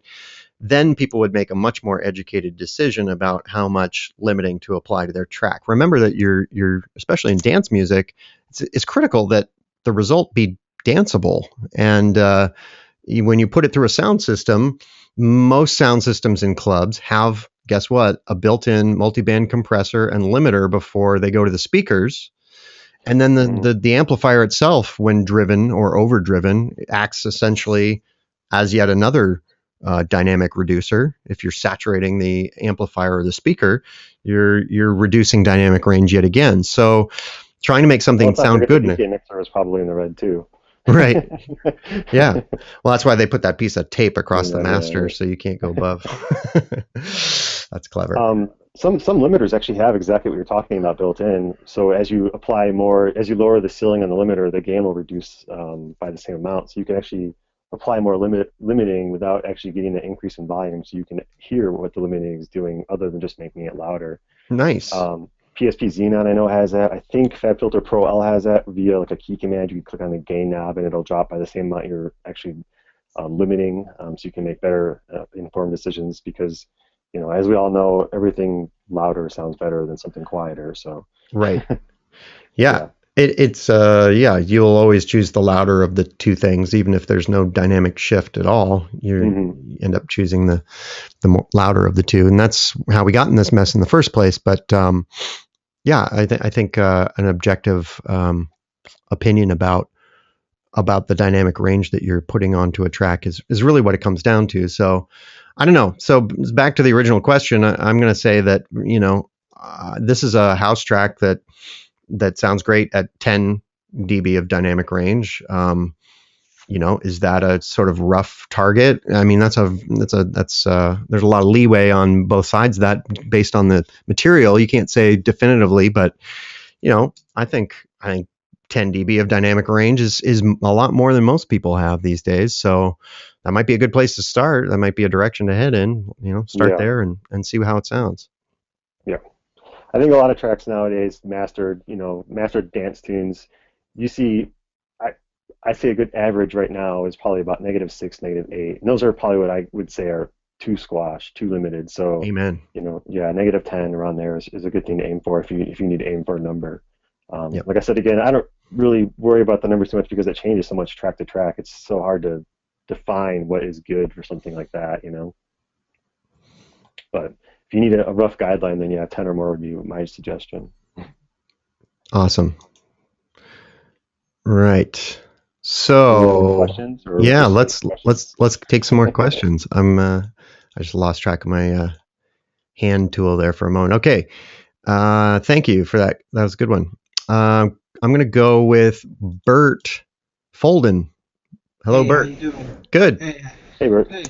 Hey, how you guys doing? Yeah, actually, you almost answered my question. What I was gonna say was, you know, if you smash your master through a limiter and then, I mean, would it like a dubstep track? You know, those tend to be louder sometimes, but wouldn't you be worried if you played in a club because they do use like a limiter a lot of times, like the front of house may have a limiter, and then it may just sound like double, like it might sound like really bad, you know, if you hadn't left like a nice range there.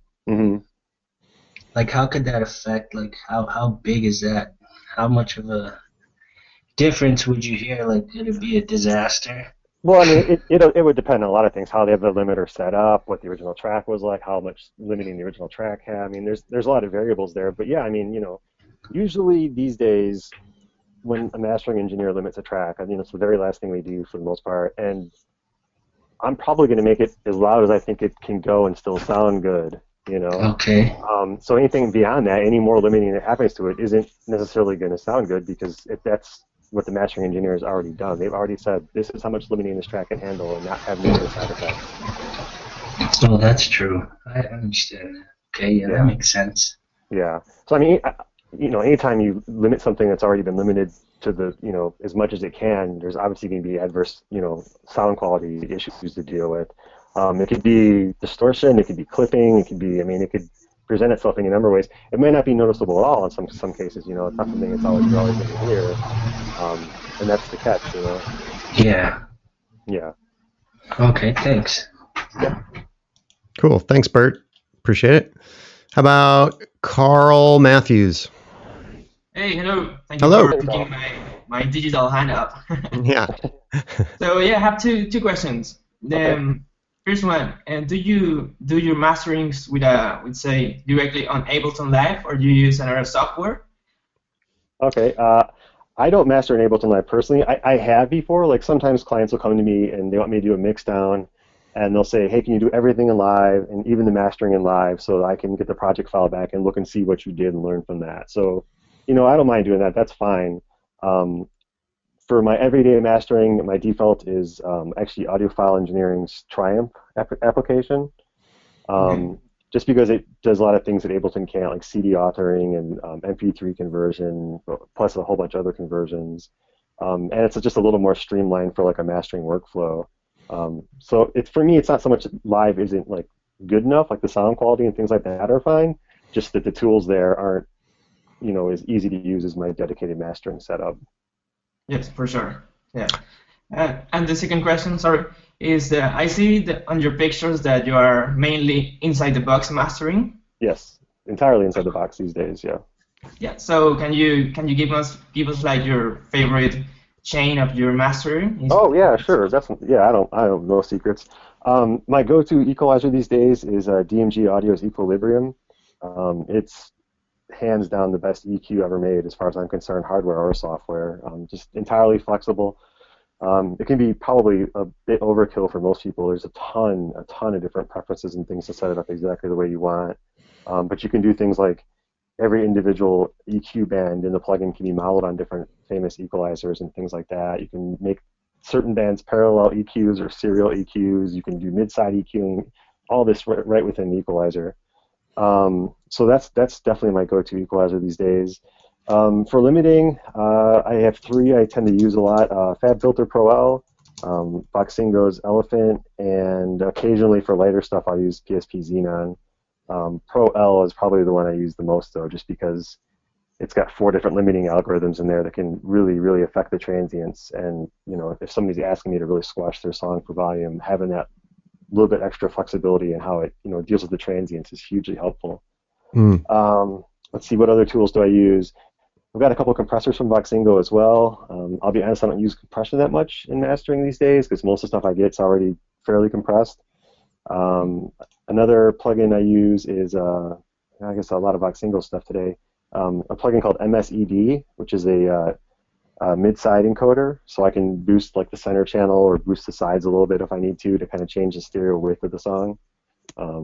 Most of the time I'm actually boosting the center, though I'm not making things wider. A lot of tracks these days are probably too wide. So, but those are the ones I use the most for the most part. They're very, very flexible, so they cover a huge range of tasks. I've got a few more esoteric plugins from like smaller developers. I'd have to go look and remember what those are. Ah, yes, Jake's got the new Shadow Hills. Yeah, I do the DMG Equilibrium as well. Love that piece. I have a number of the UAD suite pieces. This has been my go-to favorite for compression of late. Just a tiny little touch will do you with this thing. I don't think I ever hit this thing more than a dB at a time, and still does some magic stuff. I'm a big fan. I think a lot of you have heard me rant on about Ozone over the years. The version 6 of Ozone that's out has this dynamic EQ in it that I'm totally in love with right now. It's just super flexible and does all kinds of things that I want to be able to do in other applications and have never been able to replicate. And finally, now there's this guy which allows you to dynamically EQ things. So when something crosses the threshold just within this bell, it will be attenuated. And there's a Weiss box, the DS1. It's a many $1,000 dynamic EQ. Yeah. And it does essentially the same thing as this. And for what... Have you tried the Pro Q too? The new Pro Q? No, I haven't. Similar. Oh, okay. It does that as well too. Yeah. Very cool plugin. Yeah. Cool. I did an entire jazz record just the other day using almost entirely the dynamic EQ only because there's no hard limiting in jazz record. Right. So Where I needed something else, I reached for a couple other tools, but I'd say 90% of that entire record I did just with the dynamic EQ, and this thing is surgically magic. I just does some great stuff and sounds good too. So those are probably my go-to pieces. Looks a lot nicer now too. It does. It's easy on the eyes. Also, there's tape. If something needs like a tape saturator or something like that, there's some great UAD stuff for Ampex simulator or something like that. Just give something a little glow. I use the Yuhi Satin plugin for that these days. Yeah. Yeah. Mm-hmm. Yep. And one other that I've been hot on lately is this Fielding DSP, which is cheap. It's real cheap. It's like $20. And all it does is add second and third order distortion, harmonic distortion, and like a Transong Phoenix. Interesting. Yeah. And it does just a great job of giving a little bit of analog life to things that feel otherwise kind of cold and sterile. So I'm a big fan of that one too. And do you guys get the low frequency on mono? I'm going to jump in on that. I don't really believe in that so much. Certainly not zero mono. I do this a lot in my mix class. We talk a lot about that very thing. And using the utility, for example, on a track and bringing the bass down to zero. Like so, I don't believe in that at all. I think that's a holdover from vinyl days to some degree. Yeah. And when pressing to vinyl, like making a narrow bass is important, but squashing it to a pencil, to a paper, two-dimensional object is certainly not necessary. So I like to hear the bass come out of the speakers, and to my ears, zero is straight up the middle, like 50% is kind of coming out of the speakers, and 100% is kind of the full 180-degree spectrum. And then you can go beyond that and like push the middle out, up to 200% where there's no middle information. It's all side information. So I like to hear bass coming out of the speaker. So I'll try and find a place where it feels like it's really, coming straight out of the speakers rather than out of the dead middle, the phantom center. And that's kind of my rule of thumb. I like to have the highs, spread across the entire spectrum, of course. And it kind of funnels downward as you get lower in frequency, but I never mash anything to zero width. I think that's just ridiculous. Yeah, I'll probably agree with that too. I don't do much manipulation of like stereo spread on frequency bands. Like sometimes I'll have to break out like an elliptical EQ. So I've gotten some tracks where there'll be some weird phase thing going on with the bass line and there's no option to go back to the mix down. So then we have to kind of mono it up or double it up or find some other tricks. But situations like that are very rare. Most of the time, like Jake said, the mono bass thing is kind of a holdover from the vinyl days. And if I don't do vinyl cutting here, but if I'm sending off a master to, be pressed to vinyl, whoever's actually doing the cutting will actually handle that. Exactly. Like specific to their lathe. They know their lathe and what it can do better than I can. So I'll let them handle me monoing at the low end. That's just kind of what they do for their job. Yeah. It doesn't make sense for me to tie their hands. Second guess them. What they can do. Yeah, exactly. Yeah. I'm talking about this more in a mixing environment too. So people send me stuff to mix and master or one or the other. And I certainly wouldn't do this in mastering, doing a whole bunch of width manipulation, unless, like you were saying, the 1 in 30 tracks that comes in that needs a little bit of manipulation because somebody's just made a lazy choice about it. But most of the time in mastering, no. Usually you're making more problems than you're solving at that point if you're doing it to a 2 mix. But in mixing, if you have that in front of you or you have stems in front of you, I've actually taken somebody's mix where they've, done that, put the width down to 0 for the kick drum or the bass or something and widened it back out because it's not helping the mix at all to do that. Yep. Well, thank you very much. You're welcome, Carl. No problem. Yeah, good questions. Cheers, brother.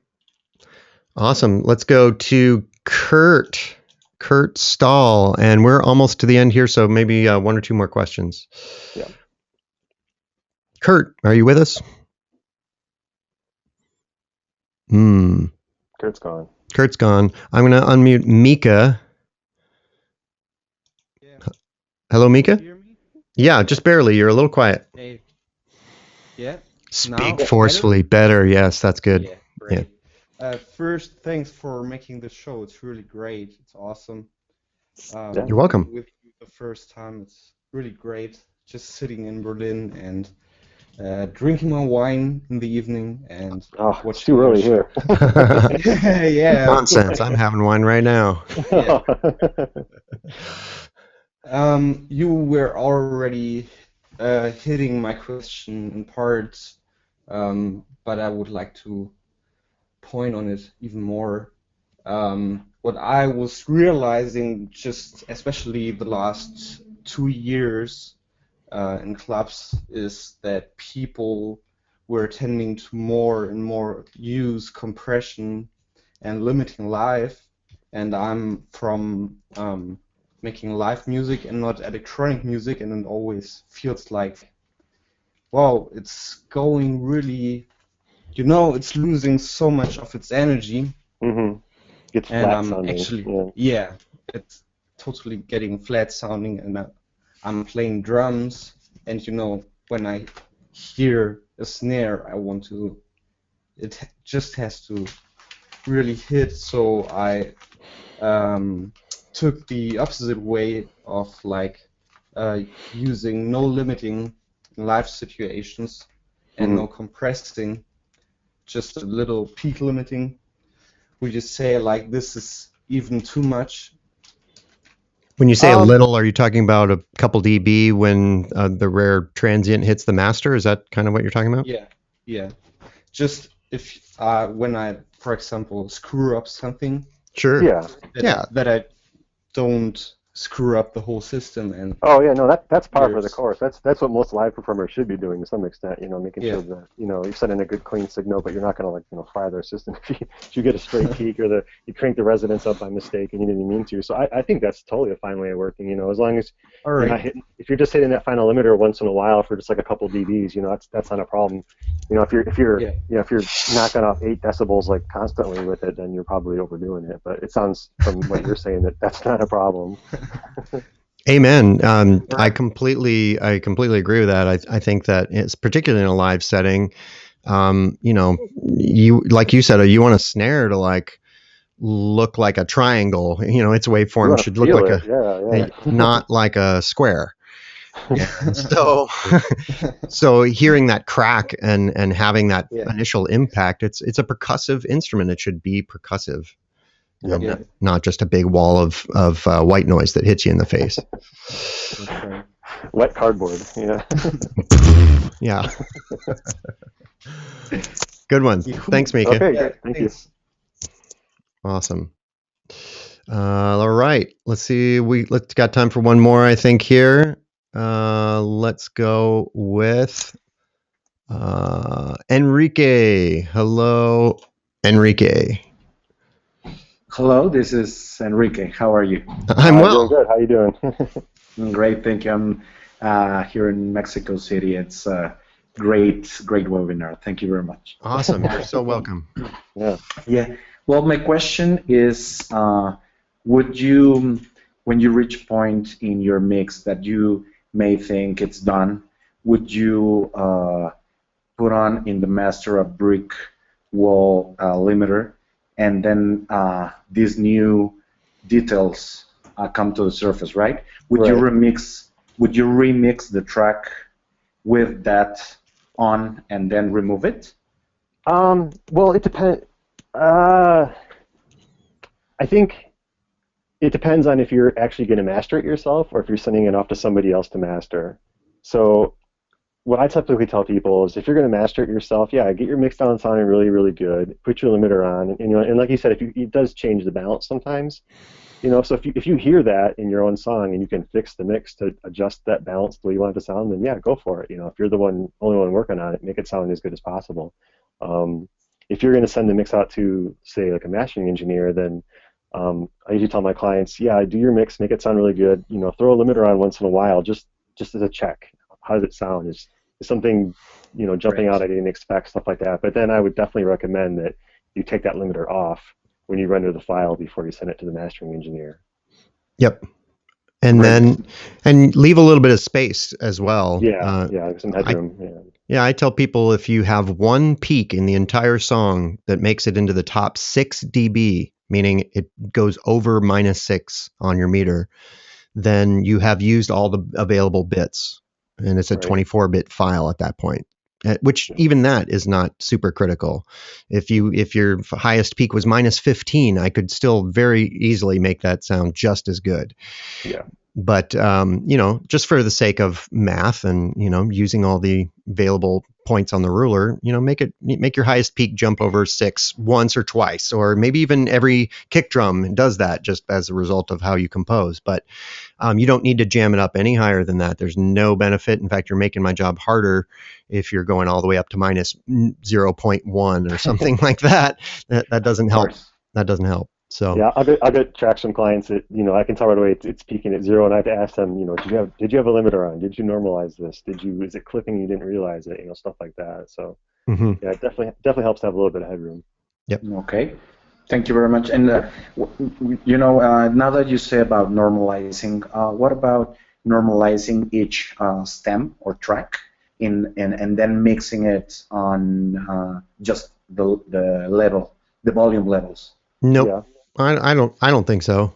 I don't think there's any reason to do that. Let's say you had a flute or a wind sample. Would you normalize the wind sample? Suddenly you've got this jacked up, really quiet sound. I don't think you're doing yourself any benefit by doing that. Remember that dynamic range is a window. Dynamic range, the meters that you're using, it's like a target. It's a window, and you're trying to make the audio go through the window. And in live, that is, hold on a second here. I'm trying to get back to live. In live, that's this incoming meter here on the master track. So everything in your mix has to fit through this little window here before you hit any of your master track effects, right? So what happens before that? Inconsequential, so long as everything fits nicely, like it's about 75% of the way up this meter, you've done a good job, right? You can introduce distortion and plugins and things like that along the way, but so long as you're hitting this at a sensible level, you're doing the right thing. So I don't think there's any need to normalize anything anywhere along the way. You could. I mean, it's not. If you wanted to normalize all your audio files and then mix it afterwards, I mean, you could do that, but there's really no reason to do that. You know, it doesn't gain you anything at all. No. It's just an extra step that you don't need. Yeah. Even in dance, heavy bass tracks and that kind of music, right? Sure. But by normalizing, you're talking about just let's make sure we're talking about the same thing here. Normalization means turn the sound up as loud as it can go before clipping. So in this case, that's all the way to 0. That's what this file here is doing. So you're taking your kick drum, you're normalizing it. You're taking your bass sound, you're normalizing it. You take your synth sounds, you're normalizing it. Then on your track volume, all you're going to end up doing is turning things down. And in fact, as you go through your track plugins, right? So if you have this track and it's normalized, the first thing it's going to do is hit your EQ. Let's say in your EQ, you wanted to turn something up. You can't, because now your output here is going into clipping, so you got to turn it down here. So why are you making your gain staging all those decisions more difficult? I would just take everything at roughly -6 or -12 even. Like, why not normalize all your sounds to -12 and give yourself some headroom to work with and let your plugins breathe a little? Doesn't matter. These are all like floating point plugins that really don't care what the incoming gain is. If you're way down at like -50 or 90, that's a problem. But as long as you're up into the halfway up this meter, you're fine. You're not gaining anything by jamming it up louder. Yeah. Great. Thank you very much. Yeah, you're welcome very much. That was a great question.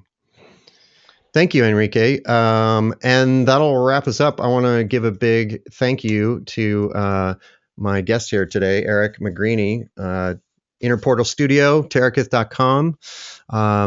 Check him out if you want to connect with him further. He's making a big move. Can we talk about that?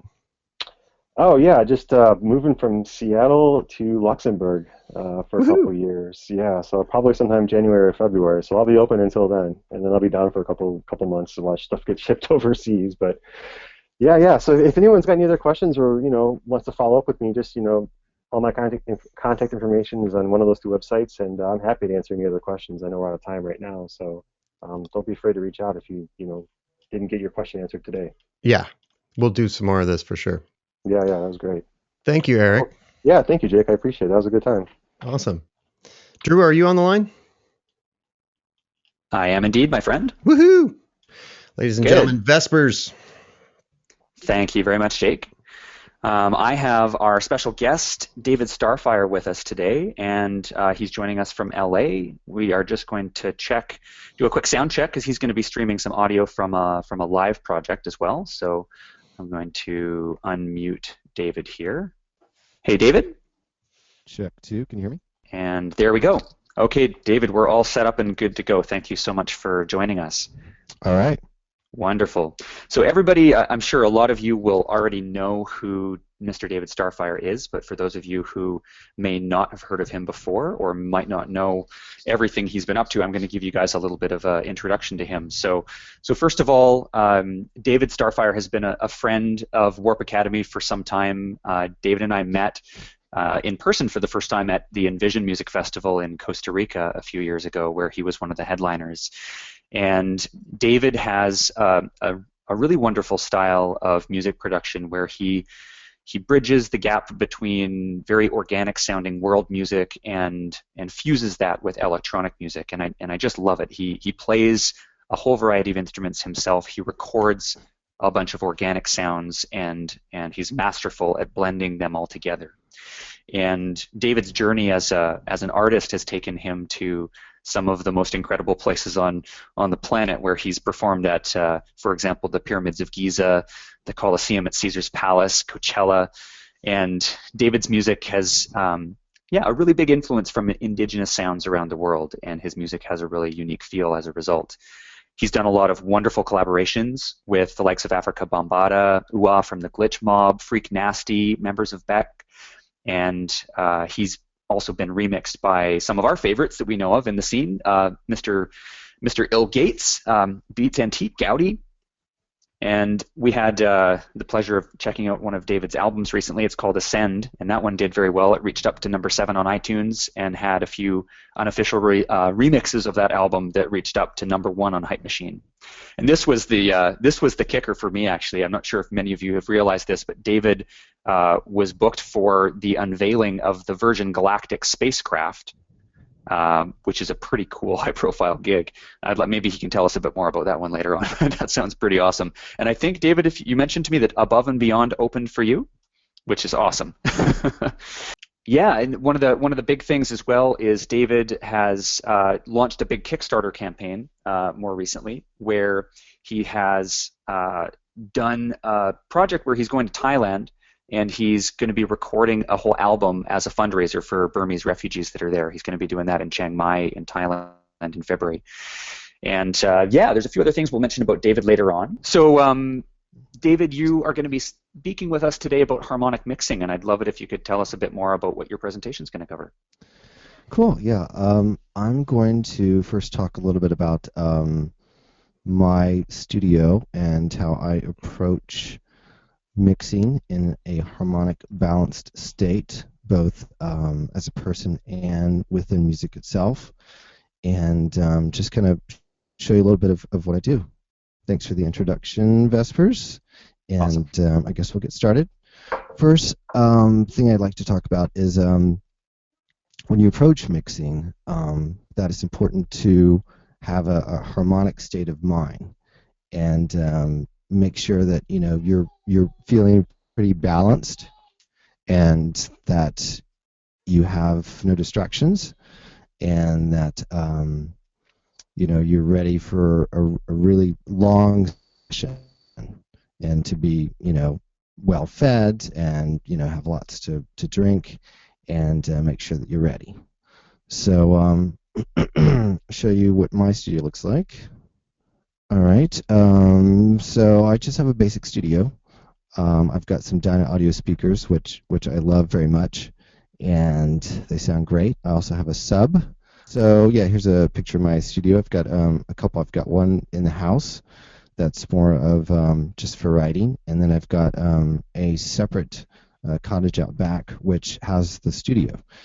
And I've got a nice big screen there, as you see, which I think is very important, so you can see small details. I've got some hardware, some like a analog compressor, and a few other little tools here and there, tuner, and also a tube preamp, which I think is important when you're tracking. So yeah, that's basically where I'm at, and as you can see, everything is like with hands reach, so I can just get to everything very quickly.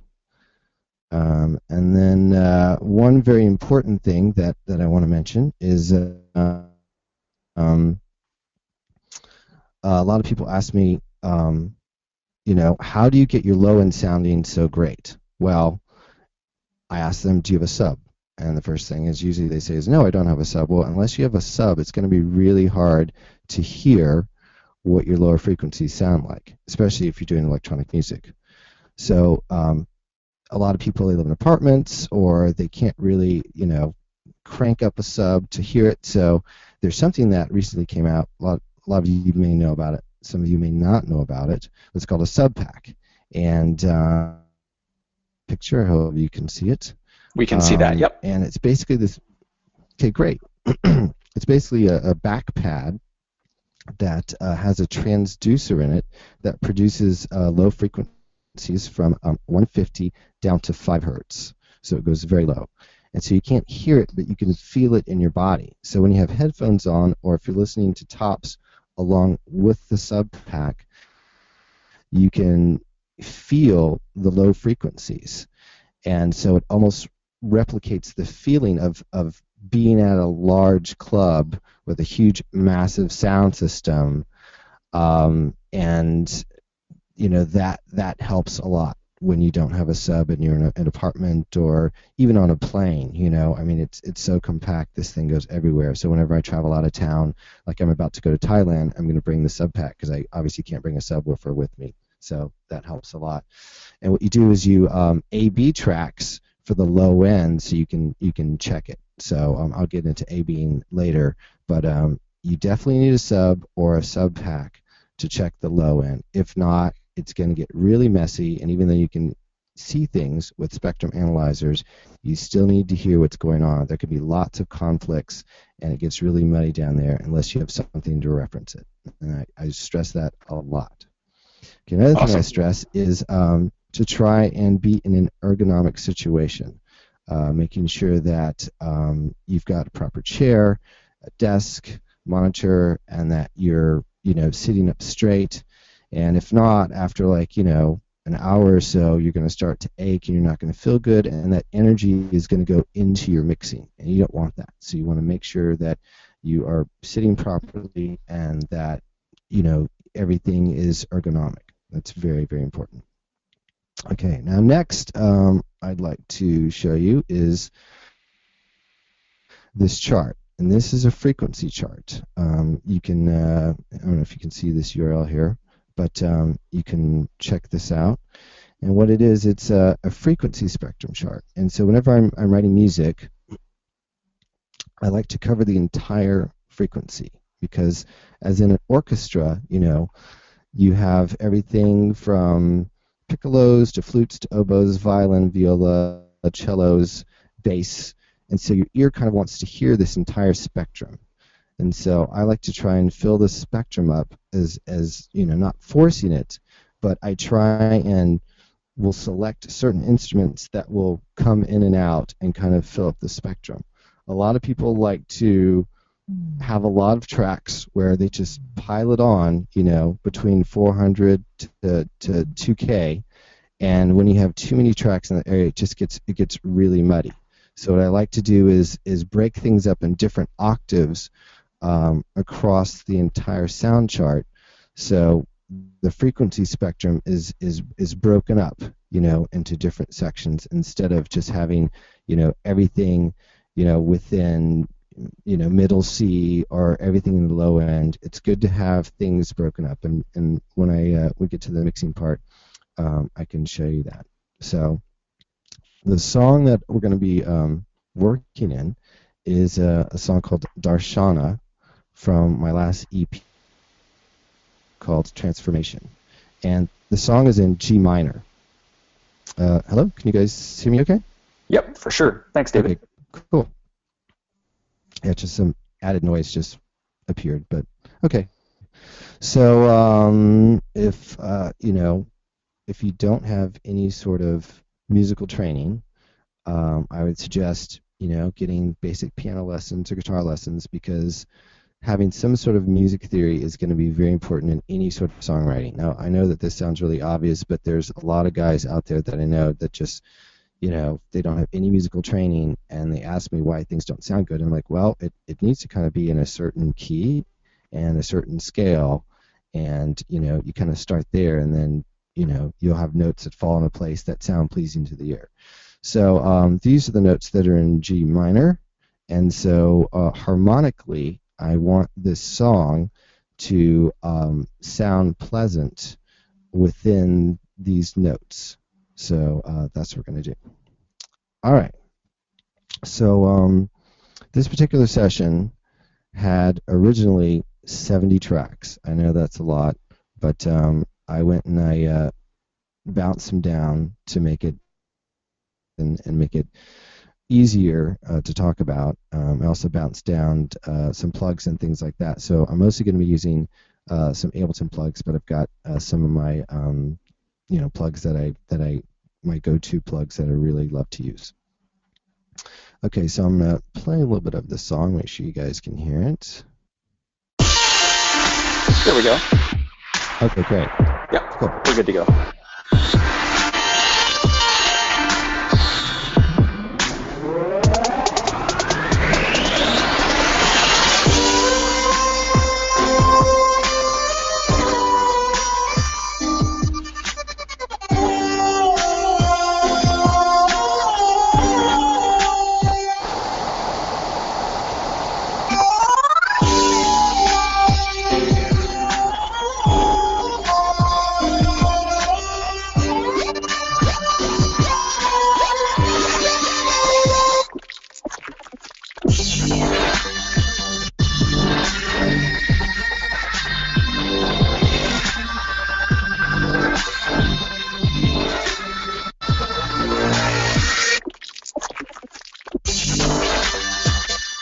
Okay, so the style of this song is genre is something I've kind of coined myself, which is psychedelic trap or psychedelic hip hop, where it has a lot of psychedelic sounds. It's at about 140 BPM and lots of heavy sub going on with the kick and also in the sub bass.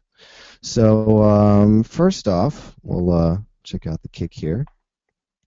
So I've got this kick that I have here, and I've got like a kick selector. And so usually what I do is I start off with a sub sound, or when I'm mixing, I'll listen to the sub, and depending on what my sub sounds like depends on which kick I will select. So I've got all these different kicks that I use for this type of song, and I will go through them and pick the one that sounds the best, and that's also within the key of the song, which is very important. Wonderful. Well, so how do you check the key of the particular drum sample? So what I do is I have this M analyzer that's through Melda Productions. Big fan of their stuff, and they have a bunch of free plugins, and they also have some plugs that cost money. But it's Melda, MELDA, and they're a great company if you don't know about them. So I'll go ahead and solo out this kick here.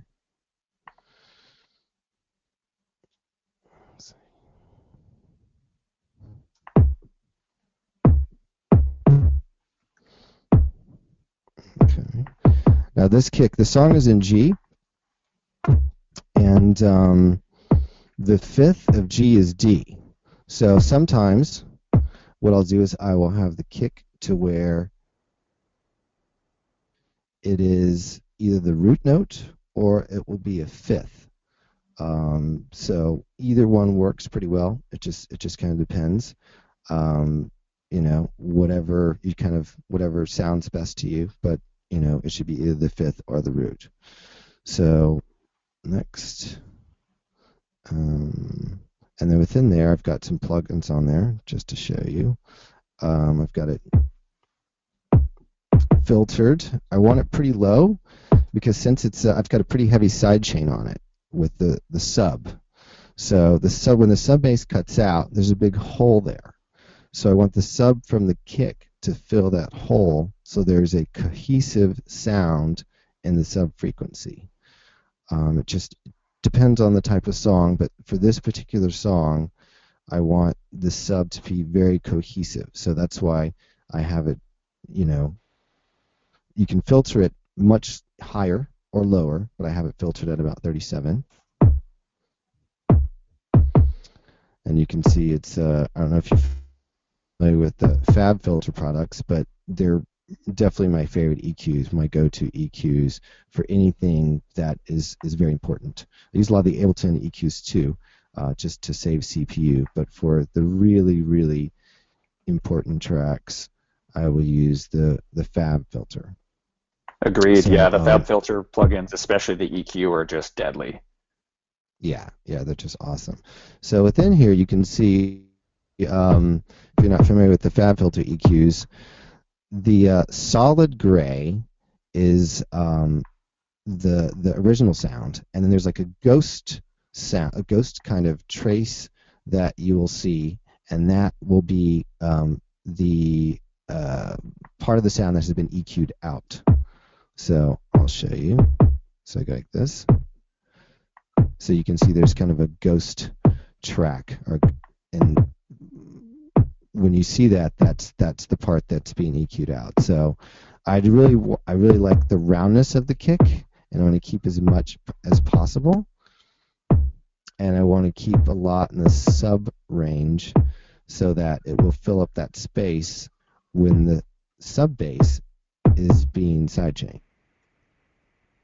Okay. I also have a glue compressor. Now this is the original glue compressor. I've been using this for years, and it was great in Ableton 9 that they decided to include a version of the glue compressor within Ableton, which is awesome. I still kind of like, I use that one too, but I still like using the original one because it has a few more parameters that that the Ableton one doesn't have. So I have it, not heavily compressed. I like to have a little bit of the dry signal still in there, some parallel compression ratio at about 4, attack, everything else is, however you like to have it. The kick itself is already somewhat compressed, so that's why it's not too heavily compressed, and I like for it to breathe. And then, of course, there's the analyzer there. So that's the kick. Next, and I noticed there, David, you're putting the compressor after the EQ, which is important to note, because then you're not compressing frequencies that you're then removing later with an EQ. Correct. Exactly. Yeah. Yeah. There's different ways of just as a disclaimer. Obviously, there are several ways to do. To produce and to mix, and this is the way I like to do it. And every song is different. Sometimes I'll have the EQ after the compressor, sometimes before. It just depends on the kick, the song. There's so many variables that go into place when using certain plugins, certain sounds, and the order of which plugins are in a chain. Okay, so next, check out this clap here.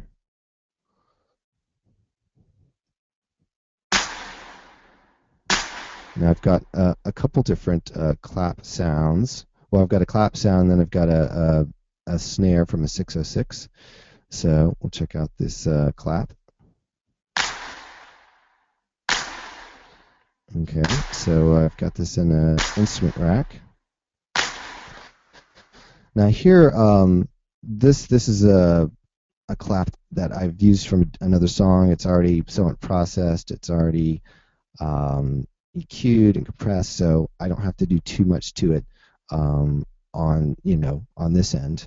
So right now I've got just a little bit of EQ, just kind of a basic sort of EQ on it and compressor, because like I said, it was already processed in another song. A lot of my snares and kicks that I use, I've made previously.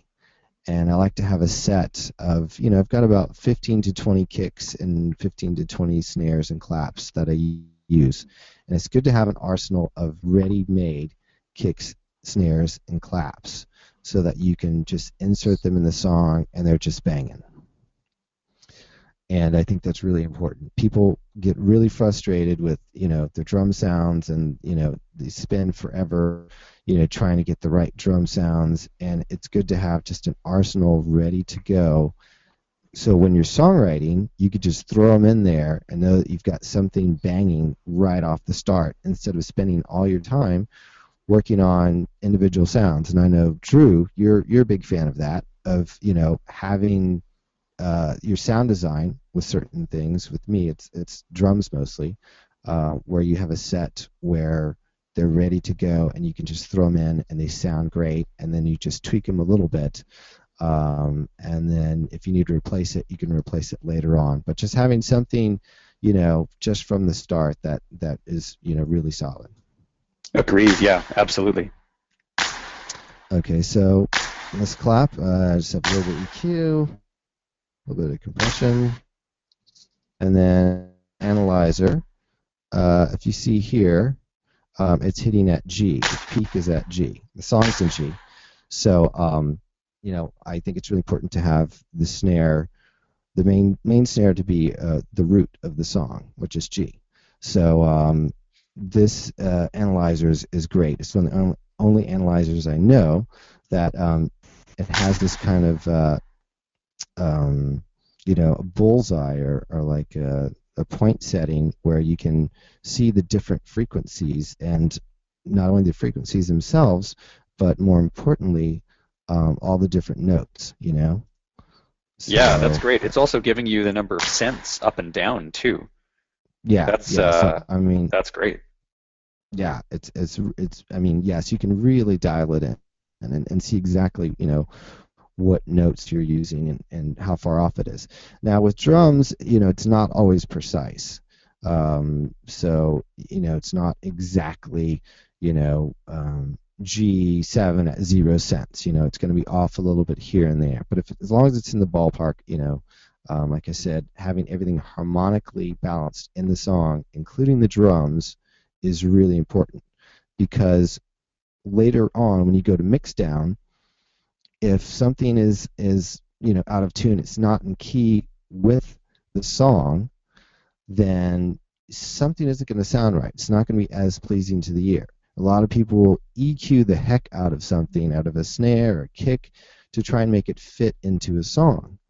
And I think that's counterproductive, because you could grab another snare or kick that is in the key of the song, or you could tune to the key of the song, and then that way you wouldn't have to EQ out, certain whatever note it is that is not within the key of the song. So a lot of people, when they mix a song, they're like, just something doesn't sound right, or that snare kind of sounds weird, and I've EQ'd it and compressed it, and it just sounds weird. I'm like, well, let's see what note it is. And I'm like, okay, well, the song's in G, and your snare is G sharp. Well, it's going to sound very dissonant. And sometimes, you may want a very dissonant sounding snare, and there is some, room for that in production. But, for most songs, especially if you're going to have a song playing on a huge, massive Function 1 system at a festival, you want everything to be harmonically balanced so that when it is loud, that every nuance and every sound, is going to be, at 50,000 watts, and it needs to be, cohesive within the song, and harmonically balanced. Okay. Let's see. So now we'll go down to the 606 snare. So real quick. So okay. So this clap is at G7. Okay. So this 606 snare. Now this is another snare that I've made, and it doesn't really need to be compressed or affected as much. I could put a compressor on there, but this is kind of the snare underneath the clap. So the clap is the main sound, so that's kind of more compressed and EQ'd a little more. This particular snare is already compressed and EQ'd. I don't feel like I need to compress it anymore because the clap is the main sound that I want people to hear, and so this is kind of just underneath that. So let's do this for a second. So as you can see, this is hitting at G4, whereas the clap was hitting at G7. So you've got, you know, several octaves in between the two where the peaks are. And so you've got, I think it's important to have, if you're layering snares and kicks, to have them where they're either different octaves or they're the fifth, so that you're not on top of each other. You know, if I had two, you know, if I had the clap at G7 and the 606 snare at G7, then the frequencies would be clashing.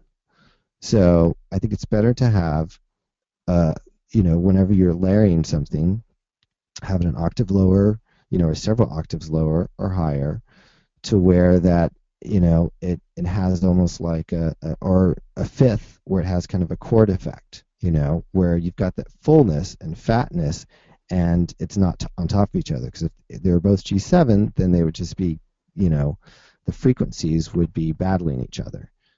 So now this does have some other, you know, has another peak here at like around F sharp, and then you've got some peaks over here, but the main peak is the one that you want to worry about. And so if those were, let's say, this, you know, if you're layering, if you had this clap at G7, and if you had this the 606 snare at G sharp 7, you get a very dissonant sound between the two, and harmonically they would not sound as pleasing or be as balanced in the overall song. The more sounds that you have that are not in tune with the song, the more difficult it is to mix it so that it sounds pleasing to the ear. Okay, as you can tell that I'm, you know, stressing very much on everything being balanced and tuned, because when you go to mix, it will make your life so much easier.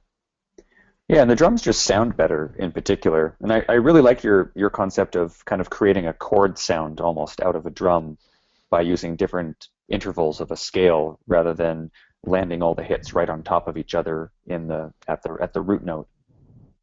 Right, exactly. Like with this clap here, let's say I wanted it to be, you know, instead of you know, the root, let's say I want to make it, you know, a fifth or something like that. So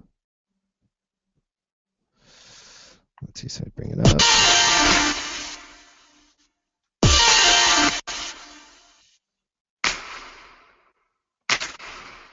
Okay. So I'm going to tune this. So right now, it's hitting at a C, and the C is the fourth. So you could, I have the you know, it's still within the scale, so it's a fourth, or I could bring it up, you know, to a fifth, which would be a D.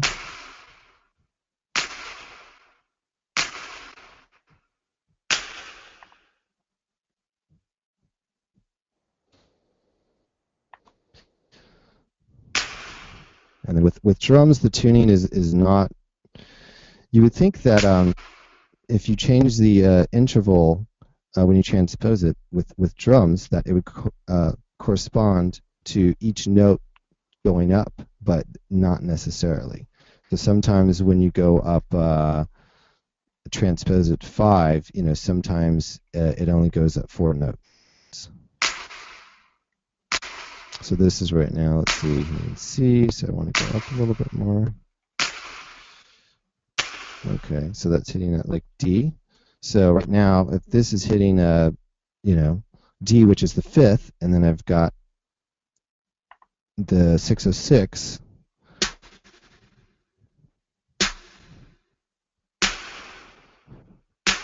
So I don't know if you can hear that, but you've got the 5th and you've got the root. Okay. So let's bring this back. I like kind of lower claps. Okay, so next we'll go to, let's go to this roll here.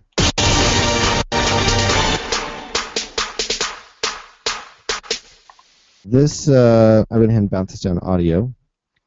This has a bunch of snare drum rolls, some 606 rolls and fills, and this is also was sound that I used previously that's already been compressed and EQ'd, etc. So I don't have to do much to it, and I bounced it down, EQ'd it a little bit, and compressed it a little bit, and then we'll check. So right now this is hitting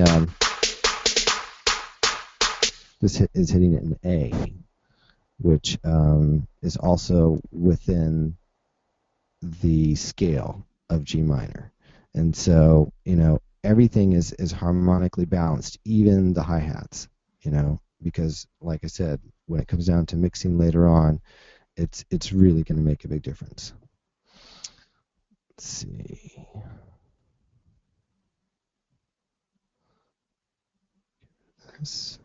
So David, you go about tuning every percussive sound in the track pretty much then, all the way up to the hats.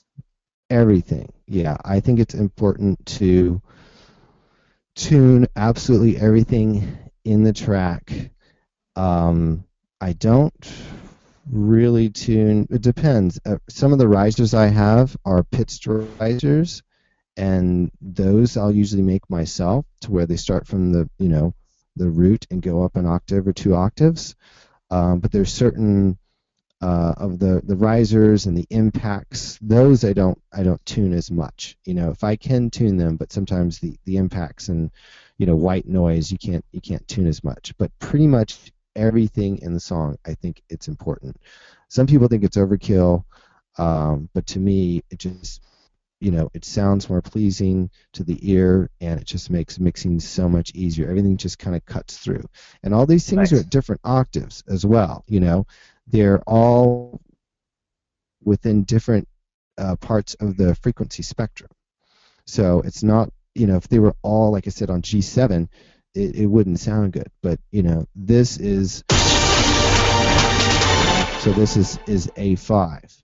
So so across this entire spectrum, all the different sounds from the hi-hat. So the lower piece of this of the 606 right here of the fill, this is at A6. Whereas the clap was at G7 and also G4. So everything has its own place in the entire spectrum where they're not overlapping. Because when you start overlapping things, then you get frequency masking. And so I try and make sure that everything has its own gap within the frequency spectrum as much as possible. Some things, like I'll layer strings and pads and things like that, it's hard to get around it. And it is nice to have things that are layered that have a different timbre, like pads and piano and strings, but I still try and use different intervals and different octaves so that I try not to overlap as much as possible. Okay. Let's see. Next we've got some hats here.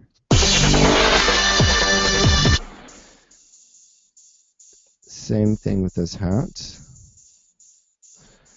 So here the hats are harder to check the tuning on, but here this is at C10. So again, it's like throughout the entire spectrum, you have different notes that have their own pocket, and I think it's really important. So I've got a couple different hats here.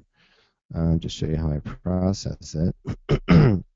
So this is a hat that I've grabbed, and I have a little bit of EQ on it. I think it's really important to high pass most instruments that don't have any sort of low in them. So what you do is I'll check the frequency spectrum of the particular sound, and you have the analyzer, and then I could even bring this in even more like that. And same with like if you were looking at the kick here, not so within the kick,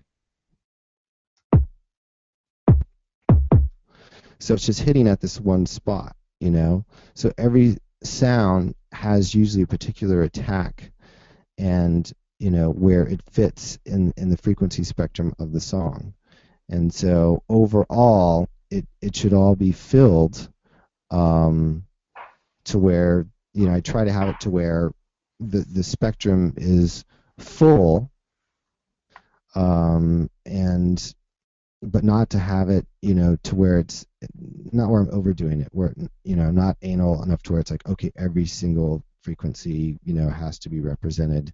There's certain songs that are very sparse and I don't have as many sounds in it, but those particular sounds I'll just make sure that they just have a bigger, wider frequency range. So let's see. For my hat, one of my favorite plugs I like to use is the Jack Joseph cymbals and percussion. I mean, just it just sounds like butter. You just kind of drop it in. Is that from Waves, David? Yeah, it's Waves. Yeah, it's Waves. Sorry. Okay. Yeah, it's from Waves, awesome. And I really like the producer series that they have. They also have a Maserati and a couple of others, Kramer. They're really, really good. So I use them a lot. And this particular one on all my hi-hats I'll use, and I think it's great. And you just kind of like, it's kind of plug and play. Also have the of the low cutout, and then I've got the analyzer, as you saw earlier. Next, we've got my crash. This crash was already processed, so I don't need to really do much to it. But I do have it EQ'd. And let's check analyzer on this.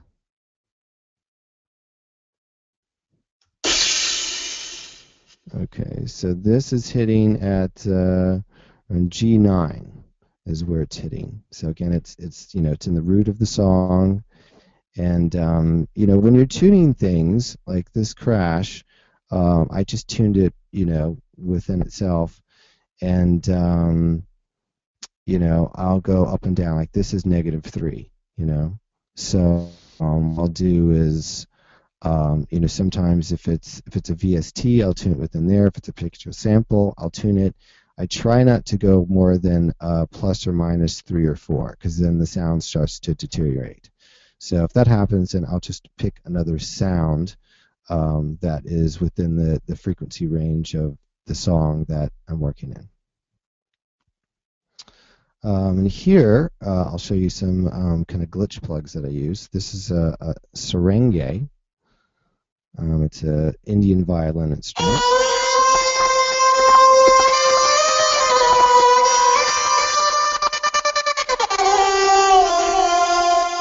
So I've got on here is I'm using Effectrix, which I like a lot. I'm using this X loop, which I think is really cool.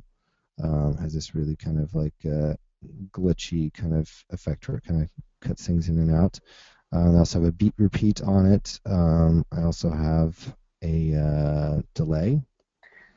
Hey David, we just had a bit of a lag on the video there. Could you just start from Effectrix again? We can see your Oh, screen now. It just had a bit of a lag on it.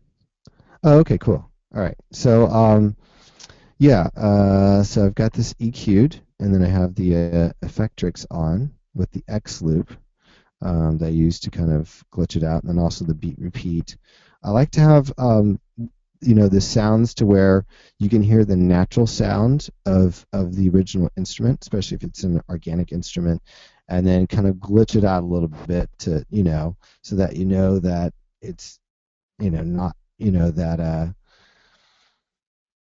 that it's not just the original sound, So I like to kind of go back and forth between, something that is kind of glitchy and more modern, and then the original sound itself. They've got like a delay on here. I've got a flanger, got EQ, and let's see, got some resonators, some limiters. So this is pretty affected because this was recorded completely raw. I think it's just like a mic and a sound card, and that's it. So it needed quite a bit, to make it sound good. I try not to have too many effects. This one is an exception. This track has like tons of stuff on it.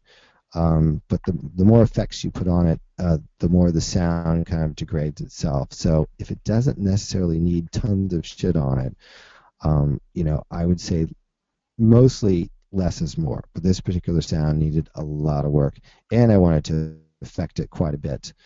So with those two, it just has lots of stuff on it. I'll play this for you again so you can check out the different sounds.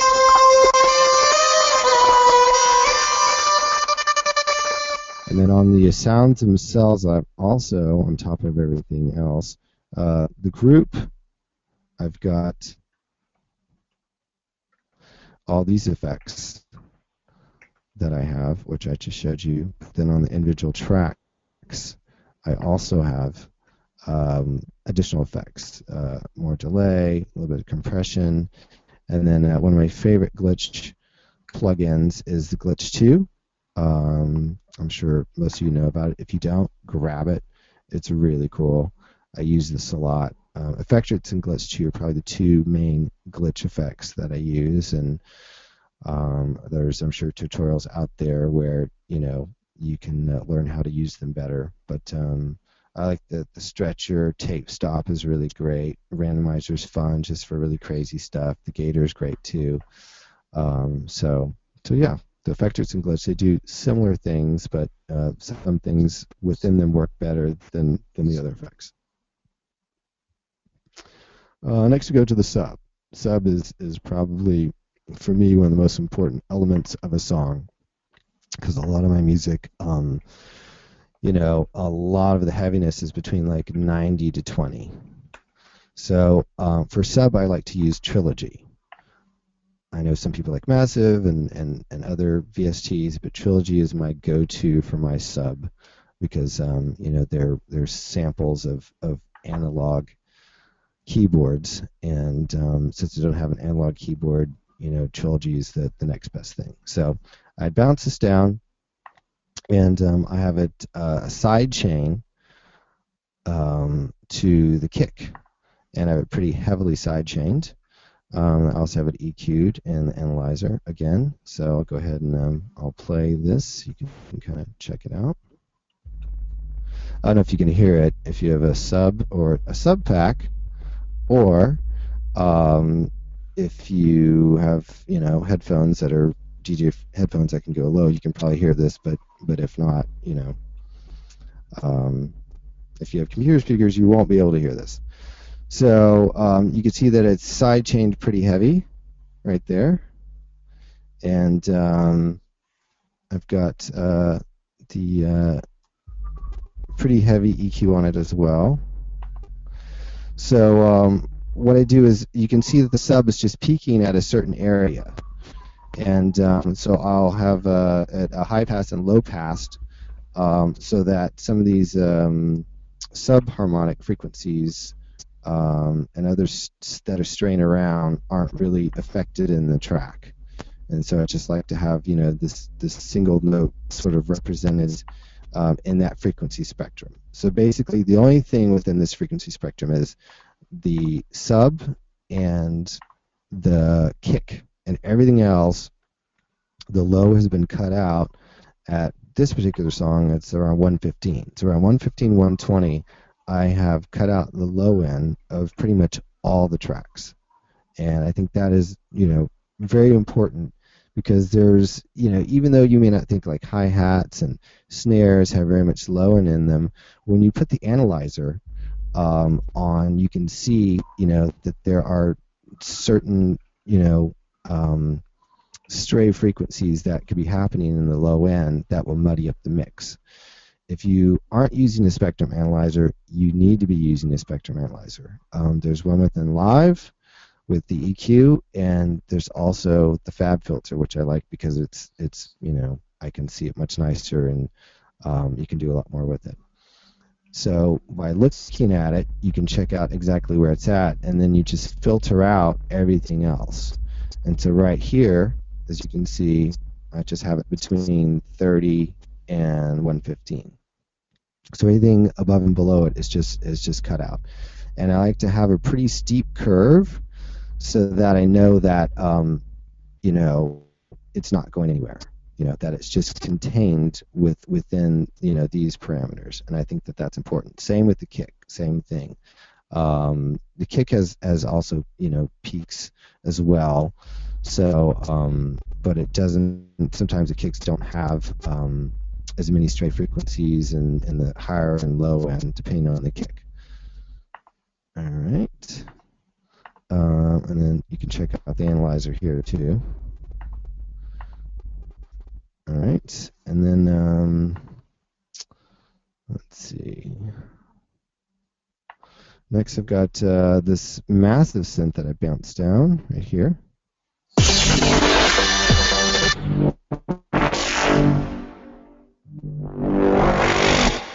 And again, I've got this kind of basic channel strip on it.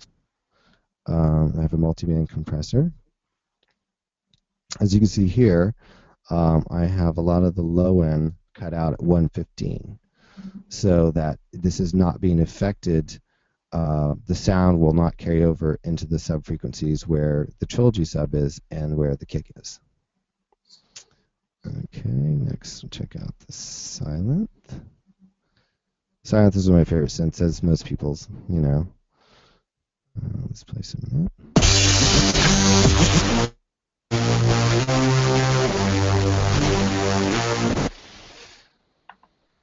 So, also here, you can see that I've EQ'd it to where that it's cut out a bit of the low end, again, so that the only thing in the low frequencies is the kick and the sub bass, and that's it. Because if the low end, it's just going to get really, really muddy. I also have the kick. I have a sidechain to the kick, which I think is important for any sound that is such as the Silent, where it's kind of a bigger sound and takes a lot of space, This takes up just a lot of room, so I think it's important to sidechain it. If you're not using sidechain, you need to. Sidechain is one of the most important things in dance music, and, well, just producing and mixing in general. I also have the clap that's also sidechain against the Silent. One of my favorite filters, which I know is one of Drew's favorites, is the WOW filter. Oh, yeah. I'm using that. It's great. It's got overdrive resonance. If you don't have this, grab it. It's one of my favorite filters, and I have a automation on the breakdown, which I'll play right here. It's got great resonant filters. I think it opens up here. Okay, so that's that. I'm trying to run through things here a little more quickly because I see we're kind of running out of time. So the strings, I had quite a few strings. I probably had about 8 layers, like 8 different tracks of strings, and I went ahead and bounced them out to 3 different tracks. I have, as you can see here, again, I've cut out the low end at 100 so that there's nothing kind of beyond that, so that the sub and the kick have those frequencies to themselves. I have it side chained, the kick and the clap, and that's on the group setting itself. I like to group things together, like all the strings are grouped together. I'll have like the snares grouped together, and I'll have some processing on individual tracks, and then on the group I will have additional processing if needed. So the strings, before I bounced them down, they were already kind of compressed and EQ'd a little, but I did some additional EQ. I felt they were pretty dull, so I went ahead and on these I had had some additional EQ. This one I think I had bounced it down with that same EQ on there. So for some reason strings do get quite dull, so I do like to brighten them up a bit. I think that's important. Next, so I bounced on the Omnisphere, which has kind of a sequencer kind of sound. I'll play that. It's like an arpeggiator. And again, I have all the low frequencies cut out of it at 100. And I have a little bit of compression. And again, I have side chained. The kick is side chained to the kick, and then also the clap as well. Because within this frequency, you can see it covers a pretty large frequency, the low and the high. So there were some, the clap was like there was one at like a G4 and then G7, and then the kick was lower, but still had carried over into well past 100. So that's why there's a side change. And then getting down towards the end, this is a Zurna. It's a kind of a Middle Eastern horn.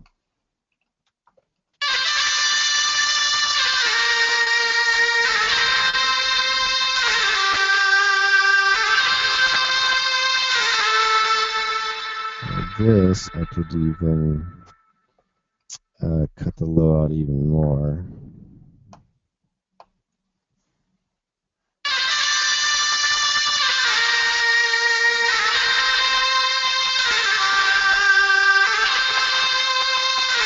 So this particular sound had already been EQ'd a little bit, and so I'm just fine-tuning the EQ just a little more, and then put some compression on there. And the sound itself, it's kind of has its own pocket, and I didn't want to sidechain it because I didn't want the sound to be cut out at all. So this particular sound doesn't have sidechain, but does have quite a few effects on it, some reverb, some delay, things like that. Let's see, and also within this delay, I have a compressor. I don't know if you guys have been compressing your reverbs and delays, but sometimes they do that, where I want to have a little more presence in the reverb and the delay, and this particular sound felt like I needed that. Next we'll go to the piano.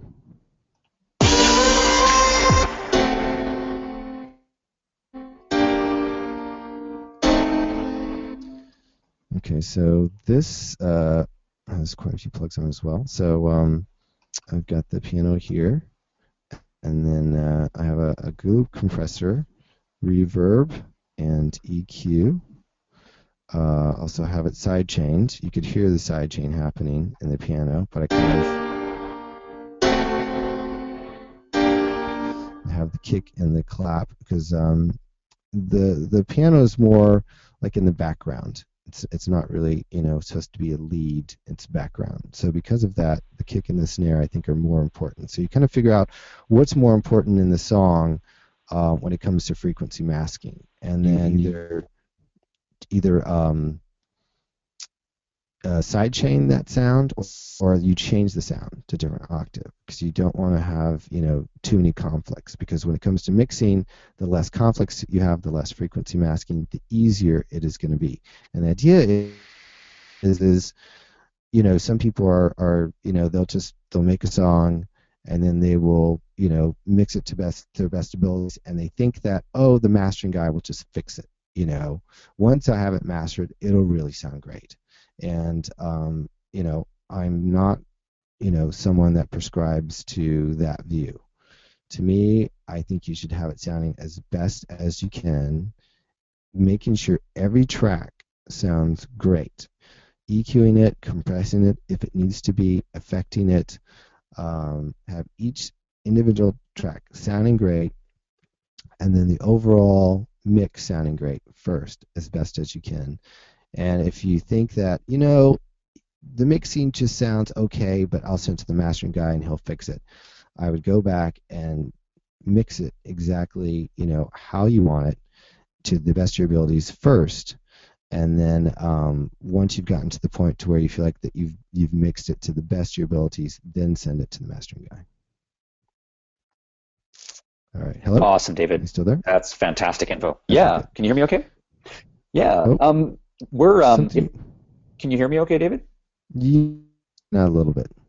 Okay. Yeah, we're getting just a few glitches in the audio. But Hello? yeah, I know we'd booked you until 2. Did you want to keep going for a little bit, or move to some questions now, or what are you feeling? Yeah, that sounds great. Yeah, I know that I kind of for some reason time just flies when It does, yeah. So let's see if there's anything important really quick. Let's see. So one thing I'd like to mention is after you have mixed the song to the best of your abilities and you think it sounds great, I would then, if you're familiar with mastering plugs, put an EQ, which I have here, Fab Filter EQ, Ozone, and a Fab Filter limiter. If you feel comfortable enough, try and do some sort of mastering on your own. There's lots of tutorials out there, and there was one earlier, previous to my talk. And, try and do a little bit of a mastering job on yourself on the track, because when you send it to the mastering guy, he's going to limit it, compress it, and EQ it. And it's going to sound completely different than the way you have it. So I think you should mix it first to the best of your ability without any mastering plugs on. And at the very end, before you send it to the mastering person, put on an EQ compressor and a limiter, multiband compressor, that is, a limiter, all mastering plugs, and, just try and replicate what a mastering guy would do. And then you will hear certain things like snares, kicks, that will be louder or softer, and some of those things that are very different from the mix, you might want to change, because that's basically what the mastering guy is going to do. So let's say a snare pops out, what you'll do is you may bring the snare down a little bit, because the mastering person, what he'll do is that snare will pop out, and then he will then surgically EQ that snare to come down, but everything else in the frequency of that snare will also come down at the same time. So instead of the mastering guy doing all these surgical things to EQs, it's better that you kind of do a pre-master yourself, a pre-mastering job yourself, to where you can hear kind of what the mastering guy is doing, and you could make some subtle changes here and there. Another thing is, when you do send it to the mastering person, if there are some major differences, if he's having to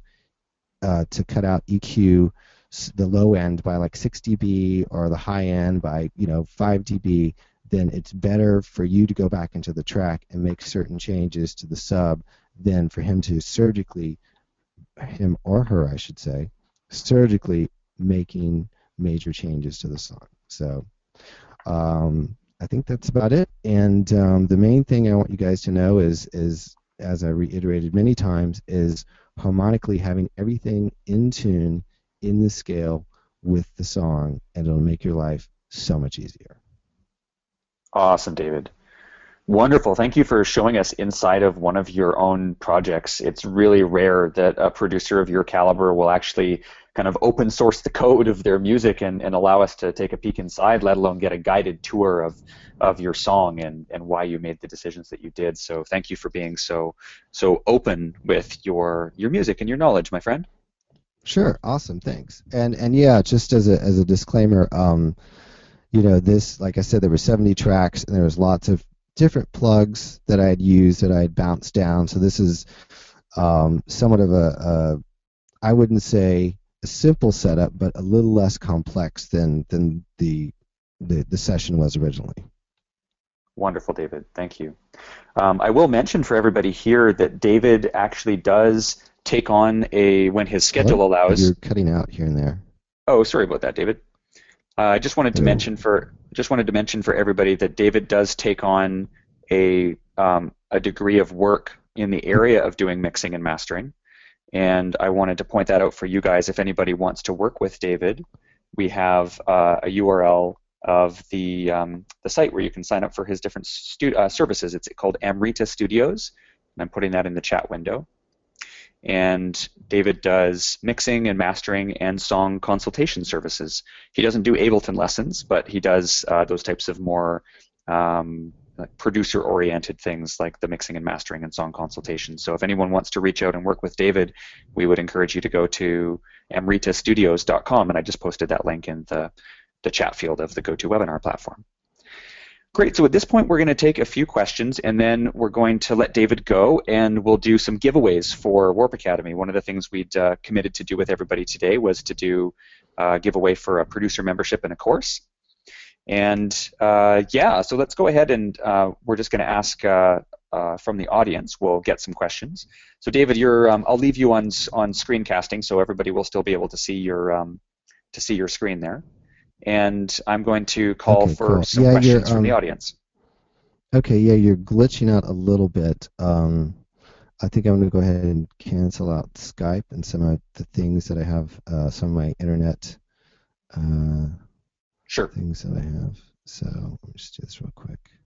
Sounds good. Oh, and one I would like to mention is that if you don't have a sub and you don't have the ability to have a sub, and you're interested in getting a Subpac, right now the new one that you can pre-order, that'll be out in about a month, is on sale. Normally $379. It's on sale for, I believe, $329. And then if you go to the Warp Academy Facebook page, I believe Drew will put up a code which is Starfire and the link, and you can get an additional $30 off. So it's like $2.99 per Subpac, and believe me, it is a game changer. So just go to the Warp Academy Facebook page, and you'll see a link and a code there, and it'll come in about like 3 weeks to a month, and you will be rocking in the sub world. Nice one, David. Great, thank you for that. Yeah, I remember when you told me about that Subpac a few months ago, and you've really been liking working with it. It makes a lot of sense for somebody who doesn't have a sub in their studio or can't use a sub because of neighbors and too much bass and things like that. So it's a really useful tool. Yeah, definitely. Great, everyone. So we're going to do a few questions for David here, and we'll do voice questions first. I'll be able to call on probably 3 or 4 people, I would say. And then there's a couple of text questions that came in. So I will go ahead and do those. Anybody who has a voice question, just make sure you're obviously connected using a microphone and headphones, and you can go ahead and raise your hands and I will unmute you. So I'm just going to go through that list and we'll see who we can call on here. So I can see we have, looks like Ger David. I'm going to unmute you here. Hello. Ger David, do we have you there? You do, but yes, you got me again. I my hand's down. Oh, okay, I apologize. Your hand was still up. We must have just it looks funny in the app when when the red arrow is pointing down, that means it's down, right? No, that means it's up, and you need to press that to put it down. It's a bit counterintuitive. Yep. I'm sorry. No worries, my friend. Take care. You too. Thank you. All right. Hello? Yeah, I can't hear anything. It's kind of glitching out. Okay, David, no problem. We'll see if we can call on somebody else and see if you can hear them. I've got another question here. Looks like from Kurt. I'm gonna shut down live. See if that helps. Okay, sounds good. Hi, Kurt, Hello? are you there? Hi, David, can you hear me?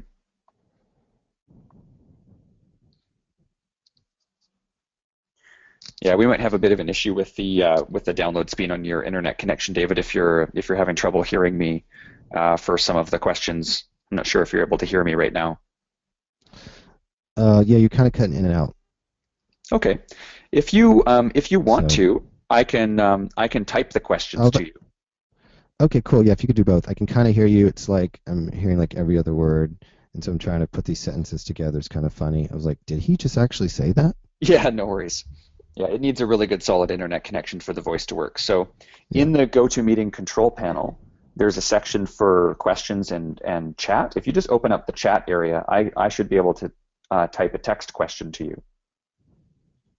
Yeah, I think if you turn off the screen sharing there, it's going to be better. So maybe you want to take control back as the presenter, Drew. Sure, I can do that. Absolutely. And then he's just streaming audio. Okay. Okay. I'm going to go back, make myself the presenter. Yeah, I turned off my screen and it already sounds so much better. Great. Wonderful. Okay, good. Yeah. Nice one. So just for the next little bit, I don't have anything to show on my screen yet, so you guys won't see any video at the moment. So we'll just do audio for now for the next text questions. Okay, great, David. So the first question we had that came in via text was from Bella, and they were just saying the concept of harmonic mixing is an excellent idea. However, if the harmonic movement of the song changes, and I think what they mean by that is if the key changes, would you retune all of your drums to avoid having things doing tone clashing? Oh, because as long as, you know, key elements are in the root or the fifth, that even if notes move within the song, as long as it's in the scale, harmonically, it will work together. If you're using the fourth or the seventh, and they're very important integral parts of the song, let's say as the kick and the snare, it may not sound as pleasant, but as long as you stick with the root and the fifth in the song, for the main parts, kick, snares, hi-hats, that even then the notes will move around, you know, it will sound great. Like case in point is there's a style of guitar playing called drone, where basically you have maybe an open D, and then the next string you're playing, you know, notes within the D minor scale, and so you've got the drone of the D going on, and then you're moving around the guitar, and you know you've got this kind of drony guitar sound that a lot of, you know, bands like Queens of the Stone Age use, and it sounds great. So that's kind of like you know, for those of you guitarists, that's kind of a way to kind of explain how it works. Wonderful, thanks, David. The one of the other questions was from Symphony, and we were just wondering what type of sample packs you might recommend for some of the world sounds you have. You have some really neat sounding, you know, ethnic instruments and things like that, and I'm sure some of them are ones you've recorded yourself, but there might be some that are from sample packs, and yeah, we were just looking for any recommendations for the more world sound. I'm glad you asked. That is a great question. People ask me that all the time. Well, there's obvious ones like Vengeance. When Vengeance came along, that was a huge game changer. So I do use some of the kicks and snares from Vengeance, but I still like to kind of layer it with other elements. A lot of my drums, I'll use live sounding drums, like a, you know, actual live sample of a, you know, of a acoustic drum, mix it with an electronic drum, and you know, I'll have like maybe 2 or 3 layers. Some people like 5 or 6 layers, but you know, I think you know 3 is probably, you know, max. And then again, you know, having them, you're looking at the frequency of where they are. But Vengeance is good. I need to give a shout out to Toby and Steve with Black Octopus Sound, which nice. Drew, you know very well. Those guys make killer sample packs. Actually, in that particular song, Darshana, there's this one section where everything breaks down. It's just this like glitchy sound, like that sound. That's actually from Black Octopus. So I've got to give a big shout out to those guys. If you don't know about Black Octopus, check them out. Great sample packs. Loop Masters, there's a few others out there, but I would have to say Vengeance, Black Octopus, and Loop Masters are the ones that I kind of go to. But again, like I said, there's a lot that I kind of make on my own. I'll take like a basic 606 snare and an acoustic drum from maybe like a battery pack, and then a white noise, and then look at the frequency, see where they are harmonically, and then EQ and compress them together. I usually have one that has the main transient. The others I'll kind of fade out the transients in the beginning, so there's one transient, and then also I'll have one that kind of has a tail, which I think is important too, so for a snare, for let's say, and then compress it all together so it's like one punchy sound. Another thing is when you're looking at the waveform, making sure that that it's not out of phase. Forms are in phase as much as possible, because a lot of people just stack kicks and snares, and then I look at it and I'm like, well, these are out of phase, and so it's not going to hit as hard. If you have two samples that are out of phase, it's not going to be hitting as hard. If you have two that are in phase on top of each other, one main transient, one faded transient, one that has the tail, and then within the middle section of the meat of the sample, they're both there together, but on different octaves, or a third or a fifth, not the same particular note. All right, I know that was a lot, but Gotcha. Yeah, I know. Fantastic. Okay. So with your music, David, most of the things that we're hearing that are the more unconventional style of instruments and things, like you use a lot of organic instrumentation in your songs. Are those primarily things you've recorded yourself, or does any of that stuff come from sound? Most of it is things I've recorded myself. I like to have original content. Things that are in sample packs are used all the time. You can hear it and it's like, oh, that's from that sample pack, and that's from this, and whatever. So I take this process where I'll go to India, go to Egypt. I'm going to Burma and Thailand, and I'm going to have recording sessions where I try and get as much content as possible.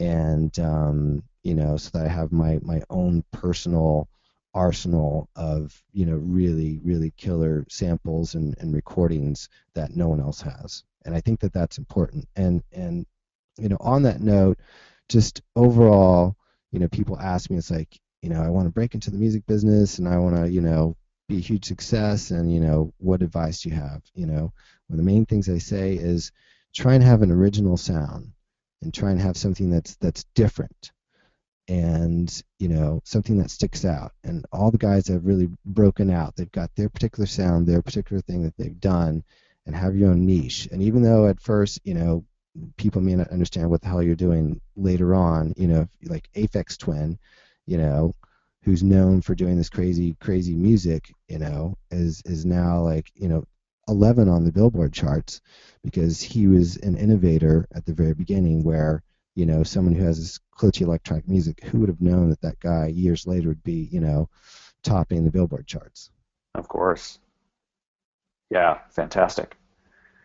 Great, David. I'm going to take a couple of voice questions, and then we'll wrap up if you have time for a couple more. Yeah, totally. Okay, great. So we've got a question from Christopher. I'm going to unmute you, Christopher, so we'll be able to hear you. Christopher, are you there? Yes, hello.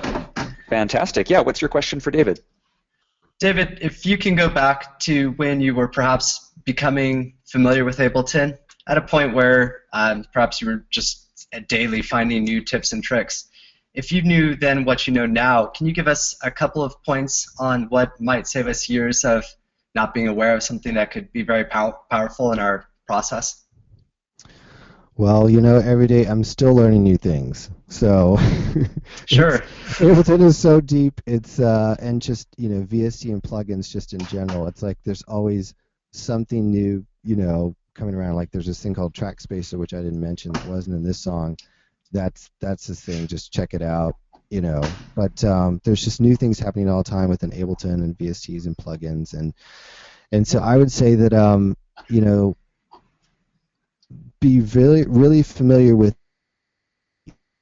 arrangement interface, or it just depends. Some people like the clip style, but just be really familiar with the interface itself. And if you're just starting off, I would say just focus on getting a song done. Just trying to get as many songs done as possible. And as you're writing the songs and working on the songs, you're learning things. So instead of just reading the entire manual and then say, okay, I read the whole manual, now I'm gonna go. It's like it's impossible to know everything and then remember it.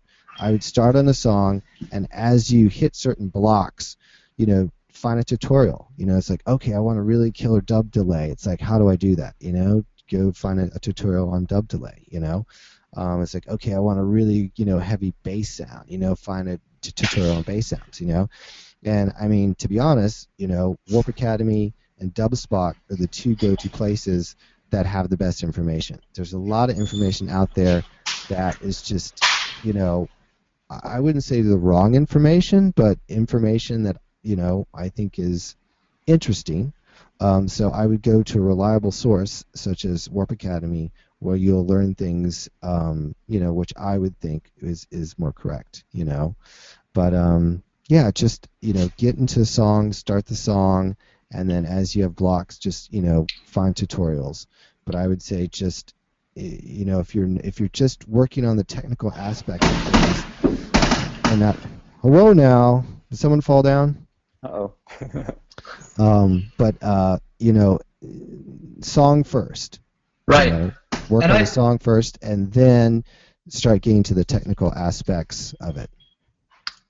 I appreciate it. I do find myself in the very process you mentioned. I work in arrangement, and that's where I keep finding new things that I need to go out and, of course, research. And sources like Warp or Dubstop have been useful. I assume that most people find that this is a pleasant way to go about learning. I'll take Track Spacer as your gimme for something to check out now earlier than later. If you have any others, we'll take them. Yeah, I mean, gosh, there's so many. It's what I'm talking about too, right? Yeah. Yeah. It's great to learn new things every day, but sometimes you find something that you really wish you had a long time ago. Yeah. Well, I mean, I would say, side chaining for mixing is huge. Right. And most people that's kind of obvious. This Track Spacer is a way to frequency direct side chain, and so that's what that does. So instead of cutting the whole sound out, it just kind of cuts out the frequency of whatever that sound that is frequency masking. Oh, fantastic! So that's really cool. And then there's lots of great plugs. Waves are great, but I think that even if you just you can't afford a bunch of the plugins, the Ableton 9 plugins are great. And I think even just working with those, and yeah, I think just learning as much as you can as you need it, But I think that a big problem that for the mixing seems to be people's environments. People using just headphones and that's it. And then they, play out in a loud system. Like, why does it sound bad? I'm like, well, okay, speakers. Do you have a subwoofer, by the way? Yes, sir. Okay, good. I do love to mix in headphones to keep things quiet as much as possible. But every time we're at a sort of a new stage of the song, I do play it over some KRKs and make sure I hear a balanced feedback on what's being created. Right. So sure. I would say just as you go along, because there's people, I have a guy, just the other day, he's like, man, I've been working so hard on these tracks, and I've got this stuff on SoundCloud, and it's just I don't understand why people aren't booking me, and they're not like loving my tracks, and I'm not like huge, and I'm like, well, how long have you been producing? He's like, yeah, I mean, I've been producing for a really long time, like 6 months, and I've got these 2 songs on the SoundCloud, and it's like, right now it's the generation of people that just want things instant. It's going to take a lot of time and a lot of dedication for things to really sound good. I mean, I'm not even going to tell you how many years I've been working on music, but I started off in a proper 48 track channel studio, analog studio, and from there, and then moved into computers and DAWs, and so it's like I'm fortunate enough to have both sides of the coin, the analog recording studio world and the digital recording studio world, and it takes a lot of time to really figure things out and to get the information from the right sources. So just got to be really patient. And then as you go along, you learn more and more. I mean, I learn stuff every other day. Someone tells you about, new stuff. Like Drew and I, we talk like every couple months, like, okay, what's the latest shit about, and I tell him about track spacer, and then he tells me about, some, this MB7, this Blue Cat, cool plugin. That's really cool. And so it's good to talk to other people, get on forums, and KVR is really cool. Checking out that site. So I would say just digging deep. I mean, there's the producing itself, but when you're starting off, 75% of the time maybe watching tutorials, which may not be fun. Okay, that actually really makes me feel comfortable. I'm sure I'm not the only person who sits here wondering, am I supposed to be sitting here all day long on my day off watching other people do the things that maybe for 5 minutes, 10 minutes tonight, I might add a useful tool to my own arsenal.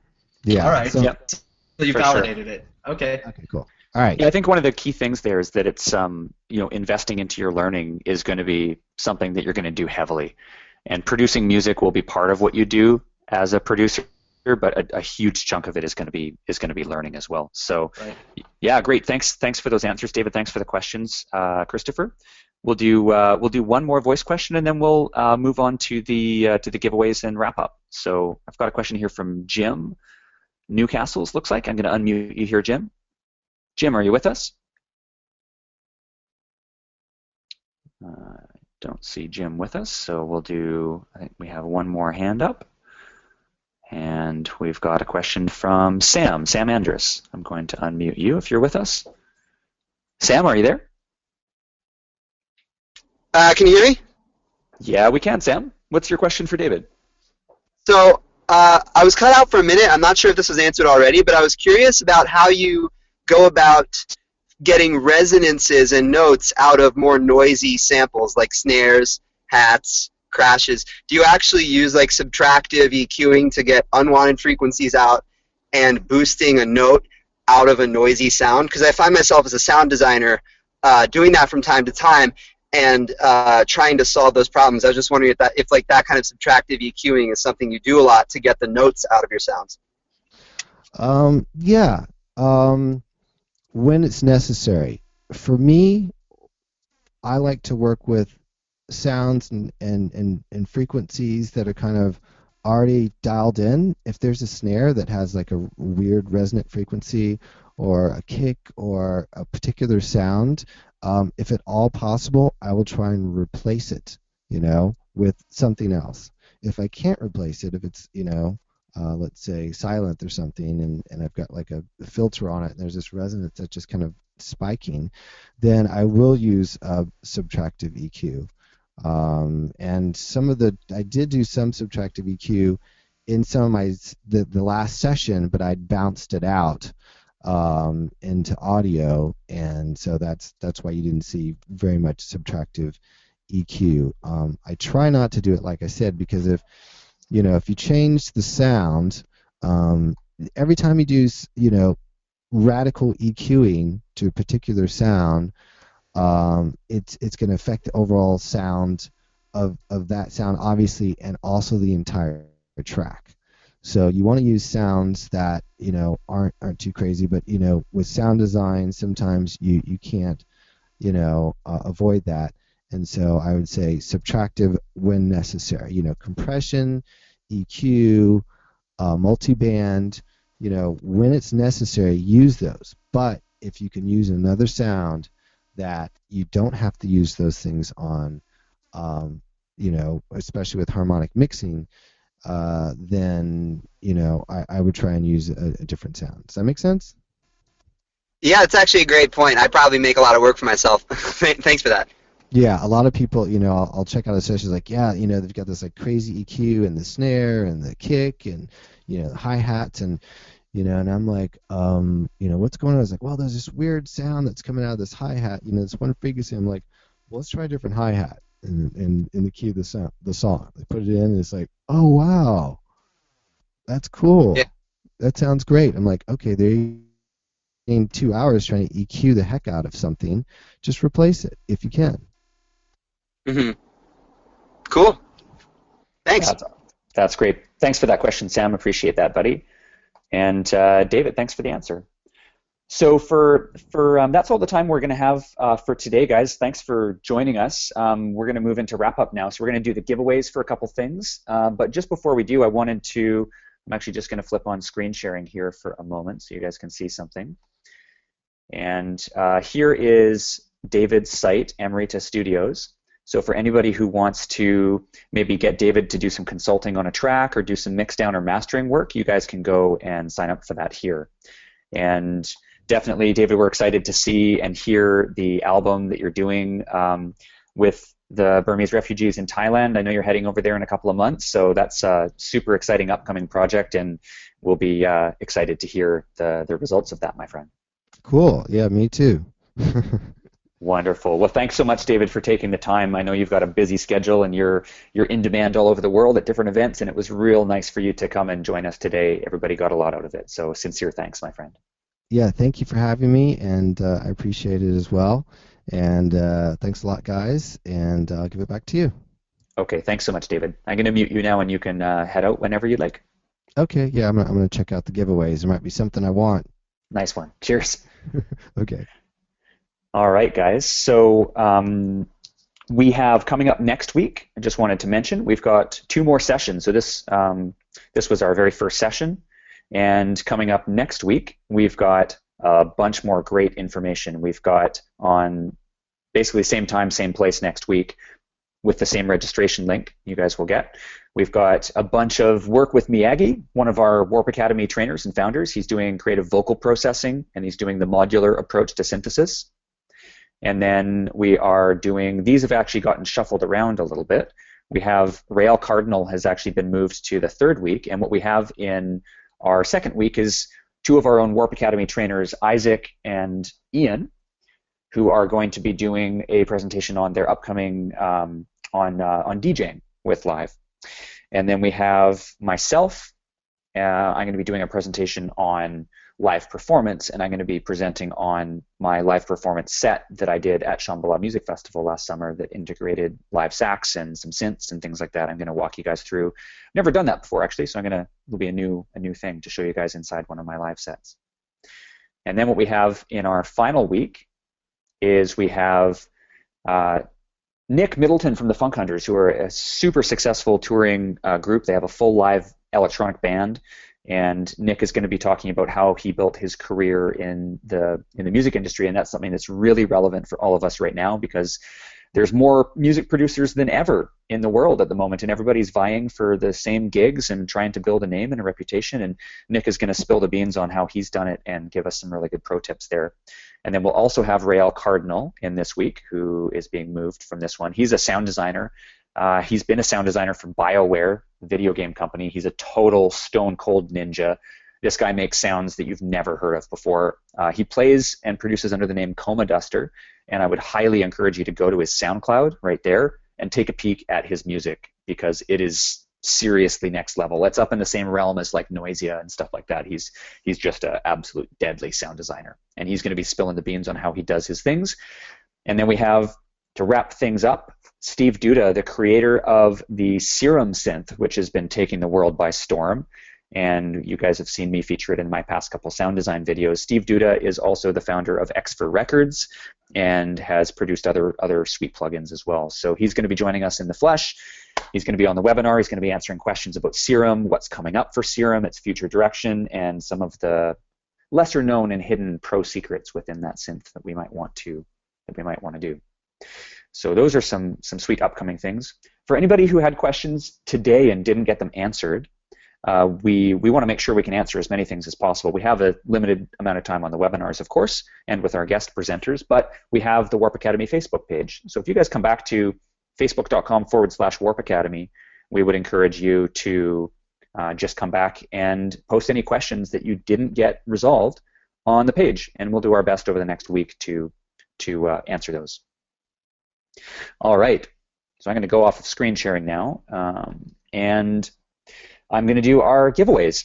So we have two things we're giving away today. We have a membership to our producer library, our tutorial library on Warp Academy. So it's the producer membership, which gets you access to our whole library of live streaming tutorial videos. And we're also giving away a course. So what I've done is I've gone through and used actually a random number generator, because I wanted to be fair. So I've used a random number generator, and I've used that to pick two names from our list. So the winner of our producer membership, which will be an active producer membership for the next year, is Ahmad Washington.